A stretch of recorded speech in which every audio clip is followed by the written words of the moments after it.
ನಮಸ್ಕಾರ. ಇಂಡಿಯಾನ ಆಸ್ಪತ್ರೆ ಅರ್ಪಿಸುವ ಹೆಲ್ತ್ ಟಾಕ್ ವಿಶೇಷ ಕಾರ್ಯಕ್ರಮಕ್ಕೆ ಸ್ವಾಗತ. ನಾನು ಮಾನಸ ಮಡಿವಾಳ್. ವೀಕ್ಷಕರೇ, ಇವತ್ತು ಅಕ್ಟೋಬರ್ 29. ಪ್ರತಿ ವರ್ಷ ಅಕ್ಟೋಬರ್ 29ರಂದು ನಾವು ವಿಶ್ವ ಪಾರ್ಶ್ವವಾಯು ದಿನ ಅಥವಾ ವರ್ಲ್ಡ್ ಸ್ಟ್ರೋಕ್ ಡೇ ಅನ್ನು ಆಚರಣೆ ಮಾಡ್ತೇವೆ. ಇವತ್ತು ನಾವು ಈ ಸಂಚಿಕೆಯಲ್ಲಿ ಸ್ಟ್ರೋಕ್ನ ಕುರಿತಾಗಿ ಒಂದಷ್ಟು ಮಾಹಿತಿಯನ್ನು ಪಡ್ಕೊಳ್ಳಿಕ್ಕಿದ್ದೇವೆ, ಒಂದಷ್ಟು ವಿಚಾರ ವಿನಿಮಯ, ಒಂದಷ್ಟು ಸಂವಾದವನ್ನು ನಡೆಸೋದಕ್ಕಿದ್ದೇವೆ. ಕಾರ್ಯಕ್ರಮವನ್ನು ಶುರು ಮಾಡುವ ಮುನ್ನ ಆಸ್ ಯೂಶುವಲ್ ನಮ್ಮ ಅತಿಥಿ ವೈದ್ಯರನ್ನ ಈ ಕಾರ್ಯಕ್ರಮಕ್ಕೆ ಸ್ವಾಗತ ಮಾಡುವಂತಹ ಹೊತ್ತು. ಇವತ್ತು ನಮ್ಮ ಜೊತೆ ಇರುವವರು ದಶಕಗಳ ಕಾಲ ನ್ಯೂರಾಲಜಿ ವಿಭಾಗದಲ್ಲಿ ಸೇವೆಯನ್ನು ಸಲ್ಲಿಸಿರುವಂತಹ ಖ್ಯಾತ ವೈದ್ಯರು, ಇಂಡಿಯಾನಾ ಹಾಸ್ಪಿಟಲ್ ಮತ್ತು ಹಾರ್ಟ್ ಇನ್ಸ್ಟಿಟ್ಯೂಟ್ನಲ್ಲಿ ಕನ್ಸಲ್ಟೆಂಟ್ ನ್ಯೂರಾಲಜಿಸ್ಟ್ ಆಗಿ ಸೇವೆಯನ್ನು ಸಲ್ಲಿಸ್ತಾ ಇರುವಂತಹ ಡಾಕ್ಟರ್ ಶಹೀರ್ ವಿಕೆ ಅವರು ನಮ್ಮ ಜೊತೆ ಇದ್ದಾರೆ. ಬನ್ನಿವರನ್ನ ಕಾರ್ಯಕ್ರಮಕ್ಕೆ ಆತ್ಮೀಯವಾಗಿ ಸ್ವಾಗತ ಮಾಡುವ. ಡಾಕ್ಟರ್ ನಮಸ್ಕಾರ, ಕಾರ್ಯಕ್ರಮಕ್ಕೆ ಸ್ವಾಗತ. ಎಸ್ ವೀಕ್ಷಕರೇ, ಪಾರ್ಶ್ವವಾಯುವ ಪ್ರಕರಣಗಳು ಇತ್ತೀಚಿನ ದಿನಗಳಲ್ಲಿ ತುಂಬಾ ಜಾಸ್ತಿ ಆಗ್ತಾ ಇದೆ ಅಂತ ತಜ್ಞರು ವರದಿಯನ್ನ ಕೊಡ್ತಾ ಇದ್ದಾರೆ. ಇನ್ನು ಭಾರತೀಯ ಪಾರ್ಶ್ವವಾಯು ಸಂಘದ ಪ್ರಕಾರ ಪ್ರತಿ ವರ್ಷ 1.8 ಮಿಲಿಯನ್ ಅಷ್ಟು ಜನ ಈ ಸ್ಟ್ರೋಕ್ ಅಥವಾ ಪಾರ್ಶ್ವವಾಯುಗೆ ಗುರಿಯಾಗ್ತಾ ಇದ್ದಾರೆ. ಅದರಲ್ಲೂ ಯುವಕರಲ್ಲೇ ಈ ಪಾರ್ಶ್ವವಾಯು ಸಮಸ್ಯೆ ಕಾಣಿಸಿಕೊಳ್ತಾ ಇದೆ ಅಂತ ವರದಿಗಳು ಹೇಳ್ತಾ ಇದೆ. ಇನ್ನು ಕಳೆದ 5 ವರ್ಷದ ಹಿಂದಿನ ವರದಿಗಳನ್ನ ಗಮನಿಸಿದ್ರೆ 25% ಈ ಪಾರ್ಶ್ವವಾಯು ಸಮಸ್ಯೆ ಅಥವಾ ಪ್ರಕರಣಗಳು ಜಾಸ್ತಿ ಆಗಿದೆ. ಅದರಲ್ಲೂ ಯುವ ಜನತೆ, 25ರಿಂದ 40 ವರ್ಷದ ಪ್ರಾಯದಲ್ಲಿ ಯಾರಿರ್ತಾರೆ ಇವರಿಗೆ ಈ ಒಂದು ಸ್ಟ್ರೋಕ್ನ ಸಮಸ್ಯೆಗಳು ಕಾಣಿಸಿಕೊಳ್ತಾ ಇದೆ ಅಂತಾನೂ ವರದಿಗಳು ಬರ್ತಾ ಇದೆ. ಇನ್ನು ಒಂದು ಉತ್ತಮ ಜೀವನ ಶೈಲಿ ಆಗಿರ್ಬೋದು ಅಥವಾ ಆಹಾರ ಕ್ರಮಗಳಲ್ಲಿ ಬದಲಾವಣೆಯನ್ನ ಮಾಡಿಕೊಂಡು ಅನುಸರಿಸಿಕೊಂಡು ಹೋದ್ರೆ ಈ ಕಾಯಿಲೆಯನ್ನ ಗಣನೀಯವಾಗಿ ಕಡಿಮೆ ಮಾಡಬಹುದು ಅಂತ ಕೂಡ ತಜ್ಞರು ಹೇಳ್ತಾರೆ. ಹಾಗಿದ್ರೆ ವಾಸ್ತವವಾಗಿ ಈ ಸ್ಟ್ರೋಕ್ ಉಂಟಾಗೋದಿಕ್ಕೆ ಕಾರಣ ಏನು? ಇನ್ನು ಈ ಸ್ಟ್ರೋಕ್ ಅಂದ್ರೆ ನಿಜವಾಗ್ಲೂ ಏನು? ಸ್ಟ್ರೋಕ್ ಆಗುವಂತಹ ಸಮಯದಲ್ಲಿ ಬರುವಂತಹ ಲಕ್ಷಣಗಳೇನು? ಅಥವಾ ಕೆಲವೊಂದು ಲಕ್ಷಣಗಳು ಇರಬೇಕಾದ್ರೆ ಯಾವ ಸಂದರ್ಭದಲ್ಲಿ ನಾವು ವೈದ್ಯರನ್ನ ತುರ್ತು ಪರೀಕ್ಷೆಗೆ ಹೋಗಬೇಕು ಅಥವಾ ವೈದ್ಯರನ್ನ ಭೇಟಿ ಆಗುವಂತ ಟೈಮ್ ಯಾವುದು? ಇನ್ನು ಯಾವೆಲ್ಲ ರೀತಿಯಾದಂತಹ ಕ್ರಮಗಳನ್ನ ನಾವು ಅನುಸರಿಸಿಕೊಂಡು ಹೋದ್ರೆ ಈ ಸ್ಟ್ರೋಕ್ ಅಥವಾ ಪಾರ್ಶ್ವವಾಯು ಕಾಯಿಲೆಯಿಂದ ನಾವು ಬಚಾವ್ ಆಗಬಹುದು? ಇನ್ನಿತರ ಪ್ರಶ್ನೆಗಳನ್ನ ನಾವು ನಮ್ಮ ವೈದ್ಯರ ಹತ್ರ ಕೇಳಿ ತಿಳ್ಕೊಳ್ಳುವ. ಸೊ ತಡ ಮಾಡೋದು ಬೇಡ, let us go to the doctor. Yes doctor, ಪ್ರತಿ ವರ್ಷ ಅಕ್ಟೋಬರ್ 29ಗೆ ನಾವು ವರ್ಲ್ಡ್ ಸ್ಟ್ರೋಕ್ ಡೇ, ವಿಶ್ವ ಪಾರ್ಶ್ವವಾಯು ದಿನವನ್ನ ಆಚರಣೆ ಮಾಡ್ತಾ ಬರ್ತಾ ಇದ್ದೇವೆ. ಸೊ ಈ ವರ್ಷ ಒಂದು ಯಾವ ಥೀಮ್ ಅನ್ನ ಇಟ್ಕೊಂಡಿದ್ದಾರೆ ಅಥವಾ ಒಂದು ಈ ಪರ್ಟಿಕ್ಯುಲರ್ ಒಂದು ದಿನದಲ್ಲಿ ಈ ಸ್ಟ್ರೋಕ್ ಒಂದು ದಿನವನ್ನ ಕೊಡುವಂಥದ್ದು, ಇದರಿಂದ ಎಷ್ಟು ಇಂಪ್ಯಾಕ್ಟ್ ಆಗುತ್ತೆ? ಹೌದು. ಸೊ ಪ್ರತಿ ವರ್ಷ ಅಕ್ಟೋಬರ್ 29ರಂದು ನಾವು ವರ್ಲ್ಡ್ ಸ್ಟ್ರೋಕ್ ಡೇ ಅಂತ ಆಚರಿಸ್ತೇವೆ. ಬೇಸಿಕಲಿ ಈ ಸ್ಟ್ರೋಕ್ ಡೇ ಅವೇರ್ನೆಸ್ ಒಂದು ಪಬ್ಲಿಕ್ಗೆ ಕೊಡೋಣ. ಸೊ ಅದು ಮೂಲಕ ಜನರು ಸ್ವಲ್ಪ ಜಾಗೃತವಾಗಿರಲಿ ಅಂತ ಒಂದು ಆ್ಯಂಬಿಷನಲ್ಲಿ ನಾವು ಇದನ್ನು ಸ್ಟ್ರೋಕ್ ಡೇ ಅಂತ ಆಚರಿಸ್ತಾ ಇದ್ದೀವಿ. ಸೊ ಈ ವರ್ಷದ್ದು ವರ್ಲ್ಡ್ ಸ್ಟ್ರೋಕ್ ಡೇದು ಥೀಮ್ ಅಂತ ಹೇಳಿದ್ರೆ ಎವ್ರಿ ಮಿನಿಟ್ ಕೌಂಟ್ಸ್ ಅಂತ ಒಂದು ಥೀಮಲ್ಲಿ ಇದ್ದೀವಿ. ಅಂದರೆ ಸ್ಟ್ರೋಕ್ ಅಂತ ಹೇಳಿದ್ರೆ ನಮಗೆ ಅದೊಂದು ಸಡನ್ ಆಗಿರುವ ಒಂದು ಬ್ರೈನ್ ಡ್ಯಾಮೇಜ್. ಬೇಸಿಕಲಿ ಸ್ಟ್ರೋಕಿಗೆ ಒಬ್ಬರು ಸ್ಟ್ರೋಕ್ ಅಂದರೆ ಏನು ಅಂತ ಕೇಳಿದ್ರೆ ಅದೊಂದು ಸಡನ್ ಆಗಿ ಬರುವ ಒಂದು ಬ್ರೈನ್ ಡ್ಯಾಮೇಜ್ ಆಗಿರ್ಬೋದು. ಅದು ಬ್ರೈನ್ ಎಲ್ಲಿ ಬೇಕಾದರೂ ಡ್ಯಾಮೇಜ್ ಆಗಬಹುದು. ಬಟ್ ಆ ಬರುವ ಡ್ಯಾಮೇಜು ಅದು ಎಲ್ಲಿ ಬ್ರೈನ್ ಯಾವ ಭಾಗ ಇರುವುದು ಆ ಡ್ಯಾಮೇಜು ಅದ್ರ ಪ್ರಕಾರ ಅವರಿಗೆ ಸಿಂಪ್ಟಮ್ಸ್ ಇರುತ್ತೆ. ಕೆಲವರಿಗೆ ಕೈಕಾಲು ಬಲ ಇರುವ ಕಡೆ ಆದರೆ ಅದು ಬಲ ಕಡಿಮೆ ಆಗುತ್ತೆ. ಕೆಲವರಿಗೆ ಮಾತಾಡಲಿಕ್ಕೆ ಇರುವ ಆ ಒಂದು ಭಾಗದಲ್ಲಿ ಆದರೆ ಮಾತಾಡಲಿಕ್ಕೆ ಸ್ವಲ್ಪ ಕಷ್ಟ ಇರುತ್ತೆ. ಸೊ ಇದನ್ನೆಲ್ಲ ನಾವು ಆಗುವಷ್ಟು ಬೇಗ ಟ್ರೀಟ್ ಮಾಡಬೇಕು ಅಂತ ಒಂದು ಮೇಯ್ನ್ ಕಂಡೀಷನ್ ಇದರಲ್ಲಿ. ಸೊ ಅದರಲ್ಲಿ ಸ್ವಲ್ಪ ಲೇಟ್ ಆಗಬಾರ್ದು, ಯಾವ ಕಾರಣಕ್ಕೂ ಯಾರಿಗೂ ಗೊತ್ತಾಗದೆ ಒಂದು ಸ್ವಲ್ಪ ಲೇಟ್ ಆಗಬಾರ್ದು ಅಂತ ಹೇಳಿ ಈ ವರ್ಷದ್ದು ನಾವು ಥೀಮ್ ಅದನ್ನು ಎವ್ರಿ ಮಿನಿಟ್ ಕೌಂಟ್ಸ್ ಅಂತ ಇಟ್ಟಿದ್ವಿ. ಓಕೆ. ಸೊ ಬೇಸಿಕಲಿ ಸ್ಟ್ರೋಕ್ ಅಂದ್ರೆ ಏನು, ಅಥವಾ ದೇಹದ ಯಾವ ಪಾರ್ಟಿಗೆ ಈ ಸ್ಟ್ರೋಕ್ ಅನ್ನುವಂಥದ್ದಾಗುತ್ತೆ? ಹೌದು, ಸ್ಟ್ರೋಕ್ ಅಂತ ಹೇಳಿದ್ರೆ ನಾನು ಮುಂದೆ ಹೇಳಿದಂಗೆ ಸಡನ್ ಆಗಿ ಬರುವ ಬ್ರೈನ್ ಅಲ್ಲಿ ಇರುವ ಡ್ಯಾಮೇಜ್. ಅದು ಏನಕ್ಕೆ ಅಂತ ಹೇಳಿದ್ರೆ ಯಾವ ಕಾರಣಕ್ಕೂ ನಮ್ಮ ಬ್ರೈನಿಗೆ ಎಲ್ಲಾ ಟೈಮಲ್ಲಿ ಒಂದು ನಾರ್ಮಲ್ ರೇಟ್ ಆಫ್ ಆಕ್ಸಿಜನ್ ಹೋಗ್ತಾನೆ ಇರಬೇಕು. ಸೊ ಯಾವಾಗಾದ್ರೂ ಆ ಹೋಗುವ ಆಕ್ಸಿಜನ್ ಸ್ವಲ್ಪ ಕಡಿಮೆ ಆಯ್ತೋ ಅಲ್ಲ ಸ್ಟಾಪ್ ಆಯ್ತೋ ಆ ಆಕ್ಸಿಜನ್ ಹೋಗುವ ಪ್ಲೇಸ್ ಯಾವುದು ಅದು ಸ್ವಲ್ಪ ಡ್ಯಾಮೇಜ್ ಆಗುತ್ತೆ. ಅಂದ್ರೆ ಅಲ್ಲಿ ಸ್ವಲ್ಪ ಸೆಲ್ ಡೆತ್ ಇರುತ್ತೆ.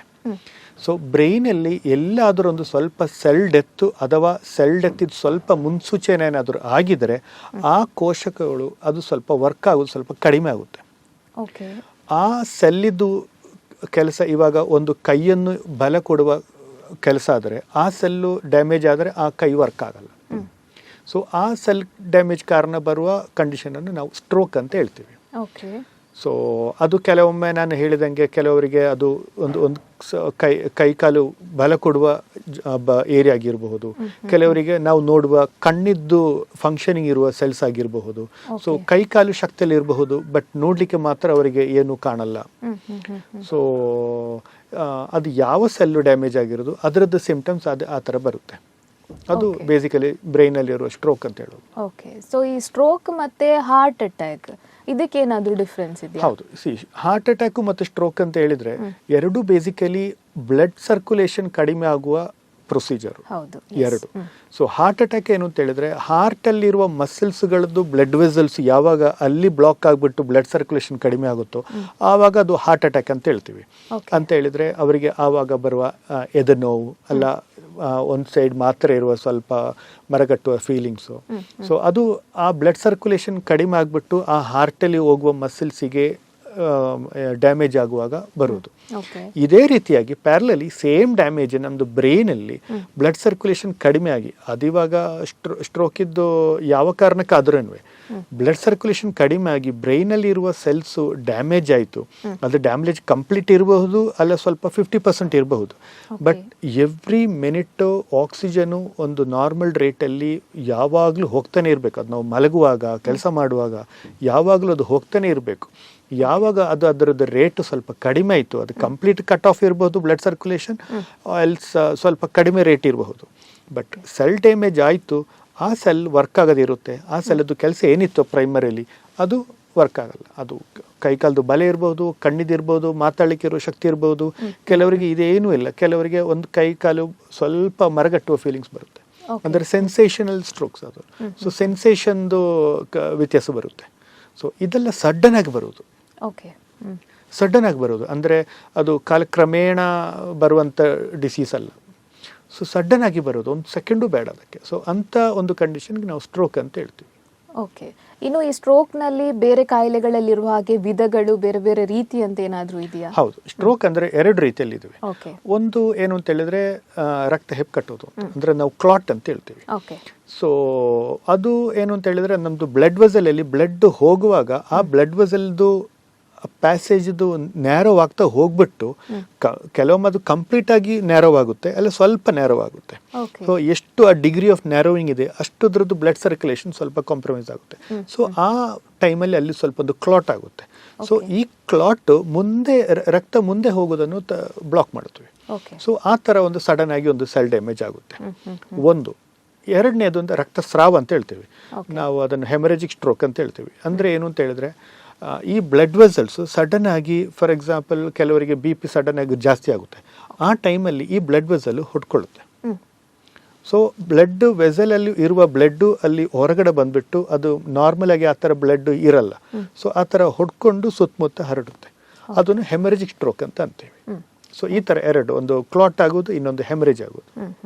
ಓಕೆ, ಇನ್ನು ವೆರಿ ಇಂಪಾರ್ಟೆಂಟ್ ಕ್ವಶನ್ ಅಂತ ಹೇಳಿದ್ರೆ ಲಕ್ಷಣಗಳು. ಈಗ ಸ್ಟ್ರೋಕ್ ಬರುವಾಗ ಲಕ್ಷಣಗಳಿರುತ್ತೆ ಅಥವಾ ಸ್ಟ್ರೋಕ್ ಆಗುವ ಸಾಧ್ಯತೆಗಳು ಅಂತ ಇರುವಾಗ ಅದಕ್ಕಿಂತ ಮೊದಲು ಒಂದು ಇನಿಷಿಯಲ್ ಸ್ಟೇಜಸ್ ಅಂತ ಹೇಳ್ತೇವಲ್ಲ, ಆವಾಗ ಯಾವೆಲ್ಲ ಲಕ್ಷಣಗಳು ಬರುತ್ತೆ? ಸೊ ಸ್ಟ್ರೋಕ್ ಇದ್ದು ಲಕ್ಷಣಗಳು ನಾನು ಈ ಹೇಳುವಂಗೆ ಇದಾಗಲೇ ಸಡನ್ ಆಗಿರುವ ಸೆಲ್ ಡ್ಯಾಮೇಜ್ ಕಾರಣ ಬರುವ ತೊಂದರೆಗಳು. ಸೊ ಅದು ಏನು ಅಂತ ಹೇಳಿದ್ರೆ ಕೆಲವರಿಗೆ ಈ ಸ್ಟ್ರೋಕ್ ಇದ್ದು ಸಿಂಪ್ಟಮ್ಸ್ ಕಂಪ್ಲೀಟ್ ಆಗಿ ಬರೋದಕ್ಕಿಂತ ಮುಂಚೆ, ಅದು ಕಂಪ್ಲೀಟ್ ಮ್ಯಾನಿಫೆಸ್ಟೇಷನ್ಸ್ಗಿಂತ ಮುಂಚೆ ಸ್ವಲ್ಪ ಮುನ್ಸೂಚನೆಗಳು ಇರುತ್ತವೆ. ಸೊ ನಾವು ಅದಕ್ಕೆ ಆ್ಯಕ್ಚುಲಿ ಪಬ್ಲಿಕ್ಕಿಗೆ ಸ್ವಲ್ಪ ಅವೇರ್ನೆಸ್ ಆಗಲಿ ಅಂತ ಹೇಳ್ಬಿಟ್ಟು ನಾವು ಒಂದು ಆಕ್ರೋನಿಮ್ ಇಟ್ಟಿದ್ದೇವೆ. ಅದು ವರ್ಲ್ಡ್ ವೈಡ್ ಫಾಲೋಡ್ ಆಕ್ರೋನಿಮ್. ಅದಕ್ಕೆ BFAST ಅಂತ ಹೇಳಿದ್ವಿ. BFAST ಅಂತ ಹೇಳಿದ್ರೆ BEFAST. ಸೊ BEFAST ಅದರದ್ದು ಫುಲ್ ಫಾರ್ಮ್ ಏನು ಅಂತ ಹೇಳಿದ್ರೆ B stands for balance. Sudden ಆಗಿ ತಪ್ಪುವ ಬ್ಯಾಲೆನ್ಸ್. ಕೈಕಾಲು ಪವರಲ್ಲಿ ಇರುತ್ತೆ, ಸಡನ್ ಆಗಿ ಚೆನ್ನಾಗಿತ್ತು ಬಟ್ ಸಡನ್ ಆಗಿ ಅವರದ್ದು ಬ್ಯಾಲೆನ್ಸ್ ತಪ್ಪಿ ಹೋಯಿತು.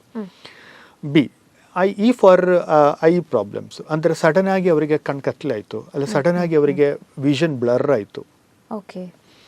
ಒಂದು ಮತ್ತು ಈ ಥರ ನೆಕ್ಸ್ಟ್ ಬರೋದು FAST ಅಂತ ಹೇಳಿದ್ರೆ F stands for facial problems. ಅಂದರೆ ಸಡನ್ ಆಗಿ ಅವ್ರಿಗೆ ಒಂದು ಲಿಪ್ಸ್ ಸ್ವಲ್ಪ ಹೊರ ಹೋಯ್ತು, ಅಲ್ಲ ಒಂದು ಫೇಸ್ ಮಾತ್ರ ಸ್ವಲ್ಪ ಒಂದು ಡಲ್ ಆಯಿತು, ಅದು ಫಂಕ್ಷನಿಂಗ್ ಆಗ್ತಾ ಇಲ್ಲ ಸಡನ್ ಆಗಿ.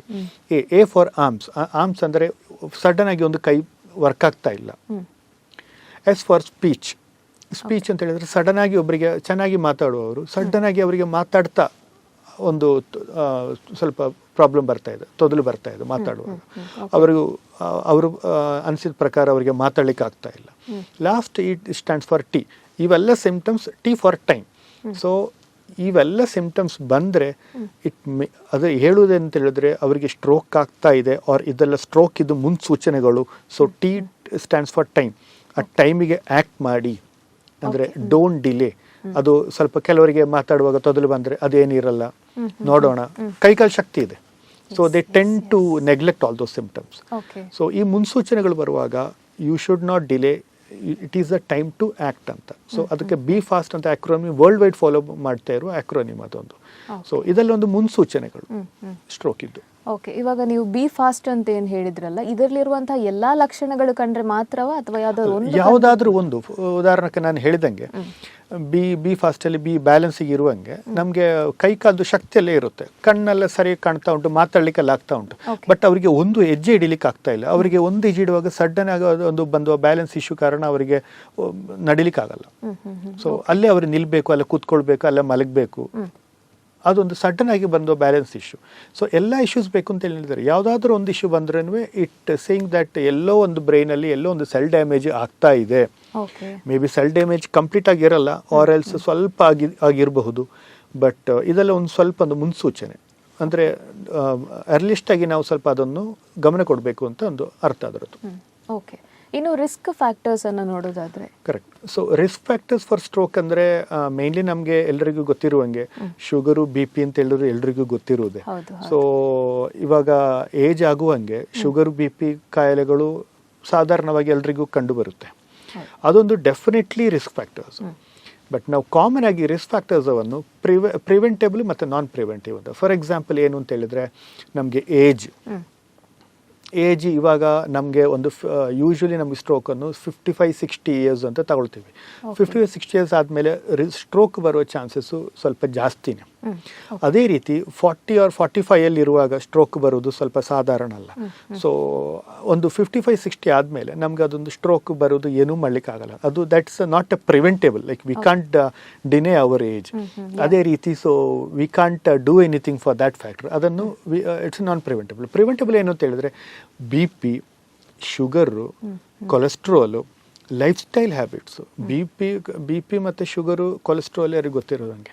ಬಟ್ ಇವಾಗ ಕಾಮನ್ ಆಗಿ ಕಂಡು ಬಂದಿರುವ ರಿಸ್ಕ್ ಫ್ಯಾಕ್ಟರ್ ಏನು ಅಂತ ಹೇಳಿದರೆ ಲೈಫ್ ಸ್ಟೈಲ್ ಚೇಂಜಸ್ ಅಂತ ಹೇಳಿದರೆ ನಮ್ಮದು ಮೆಟಬಾಲಿಕ್ ಡಿಸಾರ್ಡರ್ಸ್, ಅಂದರೆ obesity, sedentary lifestyle, or nicotine exposure, smoking, alcohol, ಇವುಗಳೆಲ್ಲ ಪೇಷಂಟ್ಗೆ ಶುಗರ್ ಇರಲಿಕ್ಕಿಲ್ಲ, ಆದರೂ ಆಲ್ಕೋಹಾಲ್ ಮಾತ್ರ ಸಾಕು ಒಬ್ಬರಿಗೆ ಸ್ಟ್ರೋಕ್ ಬರಲಿಕ್ಕೆ ಇರುವ ರಿಸ್ಕ್ ಫ್ಯಾಕ್ಟರ್ಸ್ ಆಗಿರೋದು. ಸೊ ಇದೆಲ್ಲ ಪ್ರಿವೆಂಟೇಬಲ್ ರಿಸ್ಕ್ ಫ್ಯಾಕ್ಟರ್ಸ್ ಆಗಿರೋದು. ಸೊ ಇಂಥವುಗಳನ್ನು ಸ್ವಲ್ಪ ನಾವು ರಿಸ್ಕ್ ಫ್ಯಾಕ್ಟರ್ಸ್ ಆಗಿ ತಗೊಂಡು, ಅಂದರೆ ಆ ವ್ಯಕ್ತಿಯಲ್ಲಿ ಸ್ಟ್ರೋಕ್ ಬರುವ ಚಾನ್ಸಸ್ ಇದೆ, ಸೊ ಅದನ್ನು ಮಾತ್ರ ಅವರು ಕಂಟ್ರೋಲ್ ಮಾಡಿದರೆ ಸಾಕು, ಸ್ಟ್ರೋಕ್ ಬರುವ ಚಾನ್ಸಸ್ ಸ್ವಲ್ಪ ಕಡಿಮೆ ಆಗುತ್ತೆ ಅಂತ ಲೆಕ್ಕ. ಓಕೆ, ಸೊ ಯಾವುದೇ ಪ್ರಾಬ್ಲಮ್ ಇಲ್ಲದೆ ಇದ್ರೂ ಕೂಡ ಕೇವಲ ಧೂಮಪಾನ ಅಥವಾ ಮದ್ಯಪಾನ ಮಾಡೋದ್ರಿಂದ ಕೂಡ ಸ್ಟ್ರೋಕ್ ಕರೆಕ್ಟ್ ಅಬ್ಸಲ್ಯೂಟ್ಲಿ. ಯಾಕಂತ ಹೇಳಿದ್ರೆ ಈ ರಿಸ್ಕ್ ಫ್ಯಾಕ್ಟರ್ಸ್ ಇವಾಗ ಫಾರ್ ಎಕ್ಸಾಂಪಲ್ ಆಲ್ಕೋಹಾಲ್ ಕುಡಿಯುವವರಿಗೆ ಅವರಿಗೆ ಬಿ ಪಿ ಶುಗರ್ ಇರಲ್ಲ, ಆದರೂ ಈ ಆಲ್ಕೋಹಾಲ್ ಕುಡಿಯುವವರಲ್ಲಿ ಅಲ್ಲ, ಸ್ಮೋಕಿಂಗ್ ಮಾತ್ರ ಮಾಡುವವರ ಹತ್ರ, ಆಲ್ಕೋಹಾಲು ಬೇಡ ಸ್ಮೋಕಿಂಗ್ ಮಾತ್ರ ಮಾಡುವವರಿಗೆ ಬ್ಲಡ್ ಕ್ಲಾಟ್ ಆಗುವ ಸಾಧ್ಯತೆ ಸ್ವಲ್ಪ ಜಾಸ್ತಿ ಇರುತ್ತೆ. The tendency for A clot formation ಜಾಸ್ತಿ ಇರುತ್ತೆ. ಸೊ ಅದೇ ಸಾಕು ಅವರಿಗೆ ಸ್ಟ್ರೋಕ್ ಬರಲಿಕ್ಕೆ. ಕೆಲವು ಮೈನರ್ ಸ್ಟ್ರೋಕ್ ಆಗಿರ್ಬೋದು, ಮೇಜರ್ ಸ್ಟ್ರೋಕ್ ಆಗಿರ್ಬೋದು, ಬಟ್ ಆ ಕ್ಲಾಟ್ ಫಾರ್ಮೇಷನ್ ಸಾಧ್ಯತೆ ಜಾಸ್ತಿ. ಅದು ಹಾಗೆಯೇ ಶುಗರ್, ಇದು ಸ್ಮೋಕಿಂಗ್ ಅವರಿಗೆಲ್ಲ ಸಡನ್ ಆಗಿ ಬರುವ ಬಿ ಪಿ, ಅವರಿಗೆ ಬಿ ಪಿ ಪೇಷಂಟ್ ಆಗಿರಲ್ಲ, ಸಡನ್ ಆಗಿ ಬಿ ಪಿ ಜಾಸ್ತಿ ಆಗಿಬಿಟ್ಟು ಆ ಒಂದು ಹೊತ್ತು ಬಿ ಪಿ ಜಾಸ್ತಿ ಆಗಿರಬೇಕು, ಅದರಲ್ಲೇ ರಕ್ತಸ್ರಾವ ಆಗಿಬಿಟ್ಟು ಸ್ಟ್ರೋಕ್ ಆಗುವ ಸಾಧ್ಯತೆನೇ ಇರುತ್ತೆ. ಸೊ ಬಿ ಪಿ ಶುಗರು ಏನೂ ಇಲ್ಲದೆ ಸ್ಮೋಕಿಂಗು, ಸೆಡೆಂಟ್ರಿ ಲೈಫ್ ಸ್ಟೈಲು ಮತ್ತು ಆಲ್ಕೋಹಾಲ್ ಕನ್ಸಂಪ್ಷನ್ಸು, ಇನ್ ಮಾಡ್ರೇಷನ್ನು, ವಿದೌಟ್ ಮಾಡ್ರೇಷನ್ ಡೆಫಿನೆಟ್ಲಿ ಅದೊಂದು ರಿಸ್ಕ್ ಫ್ಯಾಕ್ಟರ್. ಇನ್ ಮಾಡ್ರೇಷನ್ ಆದ್ರೂ definitely it's risk factor for stroke. Okay, ಇವಾಗ ಹೇಳಿದ್ರಿ ಬಿ ಪಿ ಶುಗರ್ ಎಲ್ಲ ಹೇಳಿದ್ರಿ, ಇನ್ನು ಇದು ಅನುವಂಶವಾಗಿ ಏನಾದರೂ ಬರೋ ಸಾಧ್ಯತೆ ಇದೆಯಾ? ಅಂದರೆ ಜೆನೆಟಿಕಲಿ ತಂದೆಗೆ ಏನಾದರೂ ಆಗಿತ್ತು ಅವರಿಂದ ಮಗುವಿಗೆ ಅಥವಾ ಪುನಃ ಆಗುವಂತ ಸಾಧ್ಯತೆ ಇದೆಯಾ? ಹೌದು ಹೌದು. ಜೆನೆಟಿಕ್ ಬ್ಯಾಕ್ಗ್ರೌಂಡ್ ಅಂತ ಹೇಳಿದ್ರೆ ಕೆಲವರಿಗೆ ಏನು ಅಂತ ಹೇಳಿದ್ರೆ ಅವರಿಗೆ ಏನೂ ತೊಂದರೆ ಇರಲಿಕ್ಕಿಲ್ಲ, ಬಿ ಪಿ ಶುಗರು ಅಥವಾ ಏನೂ ಬ್ಯಾಡ್ ಹ್ಯಾಬಿಟ್ಸ್ ಏನು ಇರಲಿಕ್ಕಿಲ್ಲ, ಬಟ್ ಜೆನೆಟಿಕಲಿ ಸ್ವಲ್ಪ ಪ್ರೀಡಿಸ್ಪೋಸ್ಡ್ ಆಗಿರ್ಬೋದು ಅವರು. ಅನ್ನಂತ ಹೇಳಿದ್ರೆ ಅವರಿಗೆ ಏಜು ಮ್ಯಾಟ್ರ್ ಆಗಲ್ಲ. 35 40 ಅಥವಾ ಲೆಸ್ ದೆನ್ 30 ಆ ಒಂದು ಏಜಲ್ಲಿ ಜೆನೆಟಿಕ್ ಆಗಿ ಬರುವ ಸಾಧ್ಯತೆ ಇರುತ್ತೆ. ಬಟ್ ಅಂಥ ಸ್ಟ್ರೋಕ್ಗಳು ನಾವು ಯೂಶ್ವಲಿ ಲೆಸ್ ದೆನ್ 50 ಕಾಣುತ್ತೆ. ಅಬೌವ್ 50 ಯೂಶ್ವಲಿ ಜೆನೆಟಿಕ್ ಇರಲ್ಲ. ಎಷ್ಟು ಕಂಟ್ರೋಲ್ ಇದ್ರೂ ಜೆನೆಟಿಕ್ ಪ್ರಿಡಿಸ್ಪೋಸ್ಡ್ ಇದ್ದರೆ ಅವರಿಗೆ ಲೆಸ್ ದೆನ್ 50 ಸ್ಟ್ರೋಕ್ ಬರೋ ಸಾಧ್ಯತೆ ಸ್ವಲ್ಪ ಜಾಸ್ತಿ. Definitely more than 10-15 genes are proven which are harmful to cause a stroke. Okay, ಇನ್ನು ಇವಾಗ ಫಿಟ್ಸ್ ಸೀಜರ್ ಎಲ್ಲ ಹೇಳ್ತಾರಲ್ಲ, ಅದಕ್ಕೆ ಮತ್ತೆ ಸ್ಟ್ರೋಕ್ ಏನಾದರೂ ಸಂಬಂಧ ಇದೆಯಾ ಅಥವಾ ಅದು ಬೇರೆನೆಯಾ? ಫಿಟ್ಸ್ ಮತ್ತು ಈ ಬರುವ ಸೀಜರು ಬೇಸಿಕಲಿ ಸ್ಟ್ರೋಕ್ ಇದೊಂದು ಸೂಚನೆ. ಕೆಲವೊಮ್ಮೆ ಏನಾಗುತ್ತೆ ಅಂತ ಹೇಳಿದ್ರೆ ಈ ರಕ್ತಸ್ರಾವದಲ್ಲಿ ನಾವು ಯೂಶ್ವಲಿ ಅದು ಕಂಡು ಬರುತ್ತೆ. ಹೇಗೆ ಅಂತ ಹೇಳಿದ್ರೆ ನಾನು ಹೇಳಿದಂಗೆ ರಕ್ತಸ್ರಾವ ಅಂತ ಹೇಳಿದ್ರೆ ಅದು ಬ್ಲಡ್ ಹೊಡೆದೋಗ್ಬಿಟ್ಟು ಬ್ಲಡ್ ಸುತ್ತಮುತ್ತ ಬರುವ ಕಂಡೀಷನನ್ನು ಹೆಮರೇಜಿಕ್ ಸ್ಟ್ರೋಕ್ ಅಂತ ಹೇಳ್ತೀವಿ.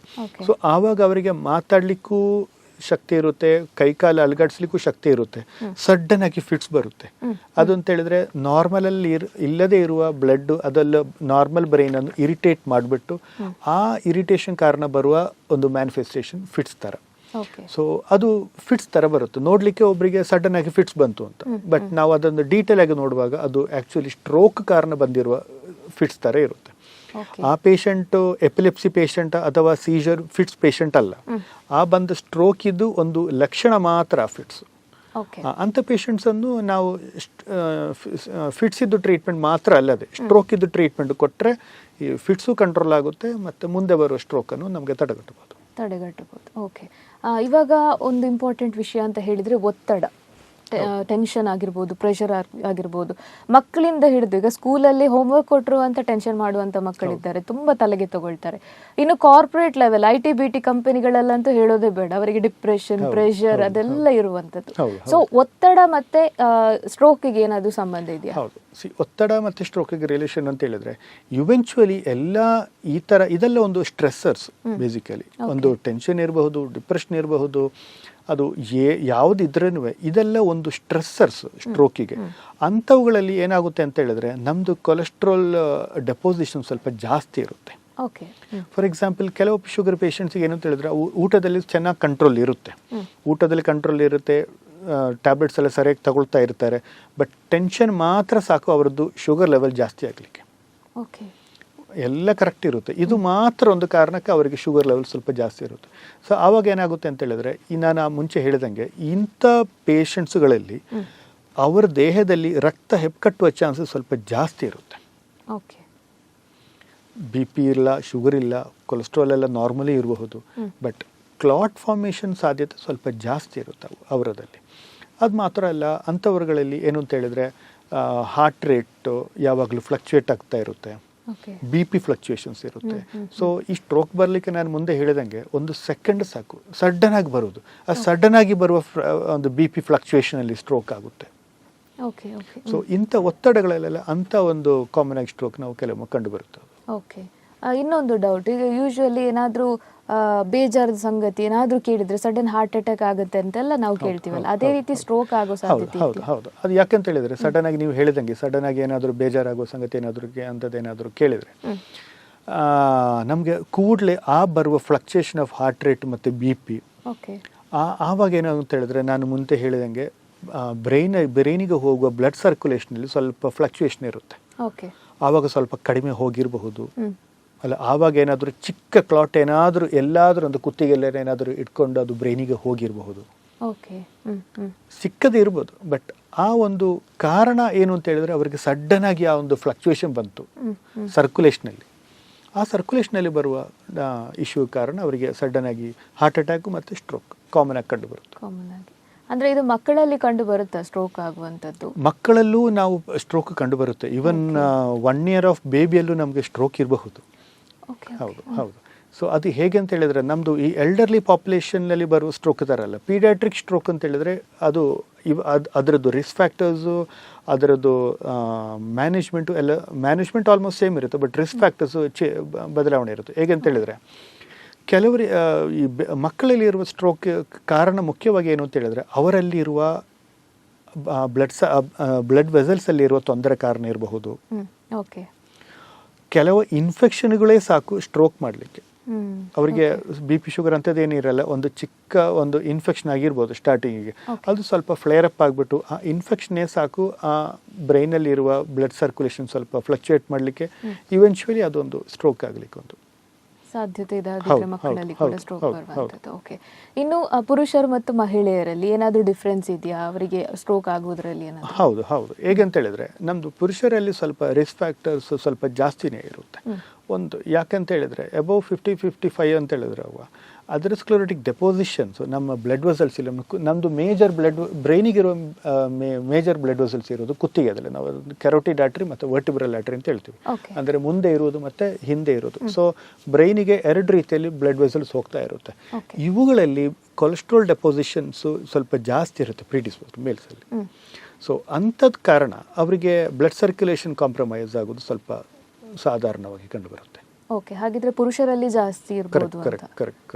ಓಕೆ, ಇನ್ನು ತಲೆಗೆ ಏನಾದರೂ ಗಾಯ ಆಗಿರುತ್ತೆ, ಯಾವ ಒಂದು 2 to 3 years ಬ್ಯಾಕ್ ಏನಾದರೂ ಗಾಯ ಆಗಿರುತ್ತೆ, ಸೊ ಅಂಥವರಿಗೆ ಇನ್ ಫ್ಯೂಚರಲ್ಲಿ ಸ್ಟ್ರೋಕ್ ಆಗುವಂಥ ಸಾಧ್ಯತೆ ಇರುತ್ತಾ? ಗಾಯ ಅಂತ ಹೇಳಿದ್ರೆ ಇವಾಗ ಸ್ವಲ್ಪ ಸ್ಪೆಸಿಫಿಕ್ ಆಗಿ ಇವಾಗ ನಾವು ಒಂದು ರೋಡ್ ಆಕ್ಸಿಡೆಂಟ್ ಆಗಿದ್ವಿ ಅಂತ ಅನ್ಕೊಳ್ಳಿ, ಬ್ರೈನ್ ಒಂದು ರೋಡ್ ಆಕ್ಸಿಡೆಂಟ್ ಅಲ್ಲಿ ಬ್ರೈನಿಗೆ ಸ್ವಲ್ಪ ಡ್ಯಾಮೇಜ್ ಆಯಿತು, ಅದಕ್ಕೆ ಸ್ಟ್ರೋಕಿಗೆ ಸರಿಯಾಗಿ ರಿಲೇಷನ್ ಇಲ್ಲ. ಬಟ್ ಅಂಥವುಗಳಲ್ಲಿ ಏನು ಅಂತ ಹೇಳಿದ್ರೆ ಸ್ವಲ್ಪ ಫಿಟ್ಸ್ ಬರುವ ಚಾನ್ಸಸ್ ಎಲ್ಲ ಜಾಸ್ತಿ ಇರುತ್ತೆ. ಅಂದರೆ ಒಂದು ಯಾವ ಬ್ರೈನು ಡ್ಯಾಮೇಜ್ ಆಗಿದೆಯೋ ಆ ಡ್ಯಾಮೇಜ್ ಆಗಿರೋ ಬ್ರೈನ್ ನಾರ್ಮಲ್ ಬ್ರೈನನ್ನು ಇರಿಟೇಟ್ ಮಾಡಿಬಿಟ್ಟು ಅದೇ ಒಂದು ಫಿಟ್ಸ್ ಬರಲಿಕ್ಕೆ ಸಾಧ್ಯತೆ ಇರುತ್ತೆ. ಸ್ಟ್ರೋಕ್ ಪರ್ಸೆ ಫ್ಯೂಚರ್ ಪಾಸ್ಟಲ್ಲಿ ಇರುವ ನಮ್ಮದು ಟ್ರಾಮಾ, ಹೆಡ್ ಟ್ರಾಮಾ ಅಂತ ಹೇಳೋದು, ಅದು ಸ್ಟ್ರೋಕ್ ಮಾಡಲಿಕ್ಕೆ ಸ್ವಲ್ಪ ರಿಲೇಷನ್ ಕಡಿಮೆ. ಓಕೆ, ಅಂದರೆ ಇವಾಗ ಈ ಸ್ಟ್ರೋಕಿಗೆ ಸೈಕಲಾಜಿಕಲ್ ಪ್ರಾಬ್ಲಮ್ಸ್ ಏನಿರುತ್ತೆ ಅದು ಕೂಡ ಎಫೆಕ್ಟ್ ಆಗುತ್ತೆ. ಫಾರ್ ಎಕ್ಸಾಂಪಲ್ ಡಿಪ್ರೆಷನ್ಸ್ ಆಗಿರ್ಬೋದು ಅಥವಾ ತುಂಬಾ ಒತ್ತಡ ತಗೊಳ್ಳುವಂಥದ್ದೆಲ್ಲ ಸ್ಟ್ರೋಕಿಗೆ ಕಾರಣ ಆಗುತ್ತೆ. ಒತ್ತಡ ಮಾಡಿದಂಗೆ ನಾನು ಮುಂದೆ ಹೇಳಿದಂಗೆ ಇವರುಗಳಲ್ಲಿ ರಕ್ತ ಹೆಪ್ಪುಗಟ್ಟುವ ಸಾಧ್ಯತೆ ಸ್ವಲ್ಪ ಜಾಸ್ತಿ ಇರುತ್ತೆ. ಸೊ ಅದೇ ಕಾರಣಕ್ಕೆ ಸಾಕು ಅವರಿಗೆ ಒಂದು ಕ್ಲಾಟ್ ಫಾರ್ಮೇಷನ್ ಮತ್ತು ಸ್ಟ್ರೋಕ್ ಆಗಲಿಕ್ಕೆ. ಓಕೆ, ಇನ್ನು ಲೇಡೀಸಲ್ಲಿ ಪ್ರೆಗ್ನೆನ್ಸಿ ಟೈಮಲ್ಲಿ ಸ್ಟ್ರೋಕ್ ಆಗುವಂಥದ್ದು, ಪ್ರಸವದ ಎಸ್ಪೆಷಲಿ ಅವರಿಗೆ ಡೆಲಿವರಿ ಆಗುವಂಥ ಟೈಮಲ್ಲಿ ಕೆಲವೊಂದ್ಸಲ ಬಿ ಪಿ ಫ್ಲಕ್ಚುಯೇಷನ್ಸ್ ಎಲ್ಲ ಆಗ್ತಾ ಇರುತ್ತಲ್ಲ, ಆ ಟೈಮಲ್ಲಿ ಸ್ಟ್ರೋಕ್ ಉಂಟಾಗುತ್ತಾ? ಹೌದು, ಪ್ರೆಗ್ನೆನ್ಸಿ ಟೈಮಲ್ಲಿ ಏನು ಅಂತ ಹೇಳಿದ್ರೆ ತುಂಬ ಫಿಸಿಯೋಲಾಜಿಕಲ್ ಚೇಂಜಸ್ ಆಗೋ ಟೈಮ್.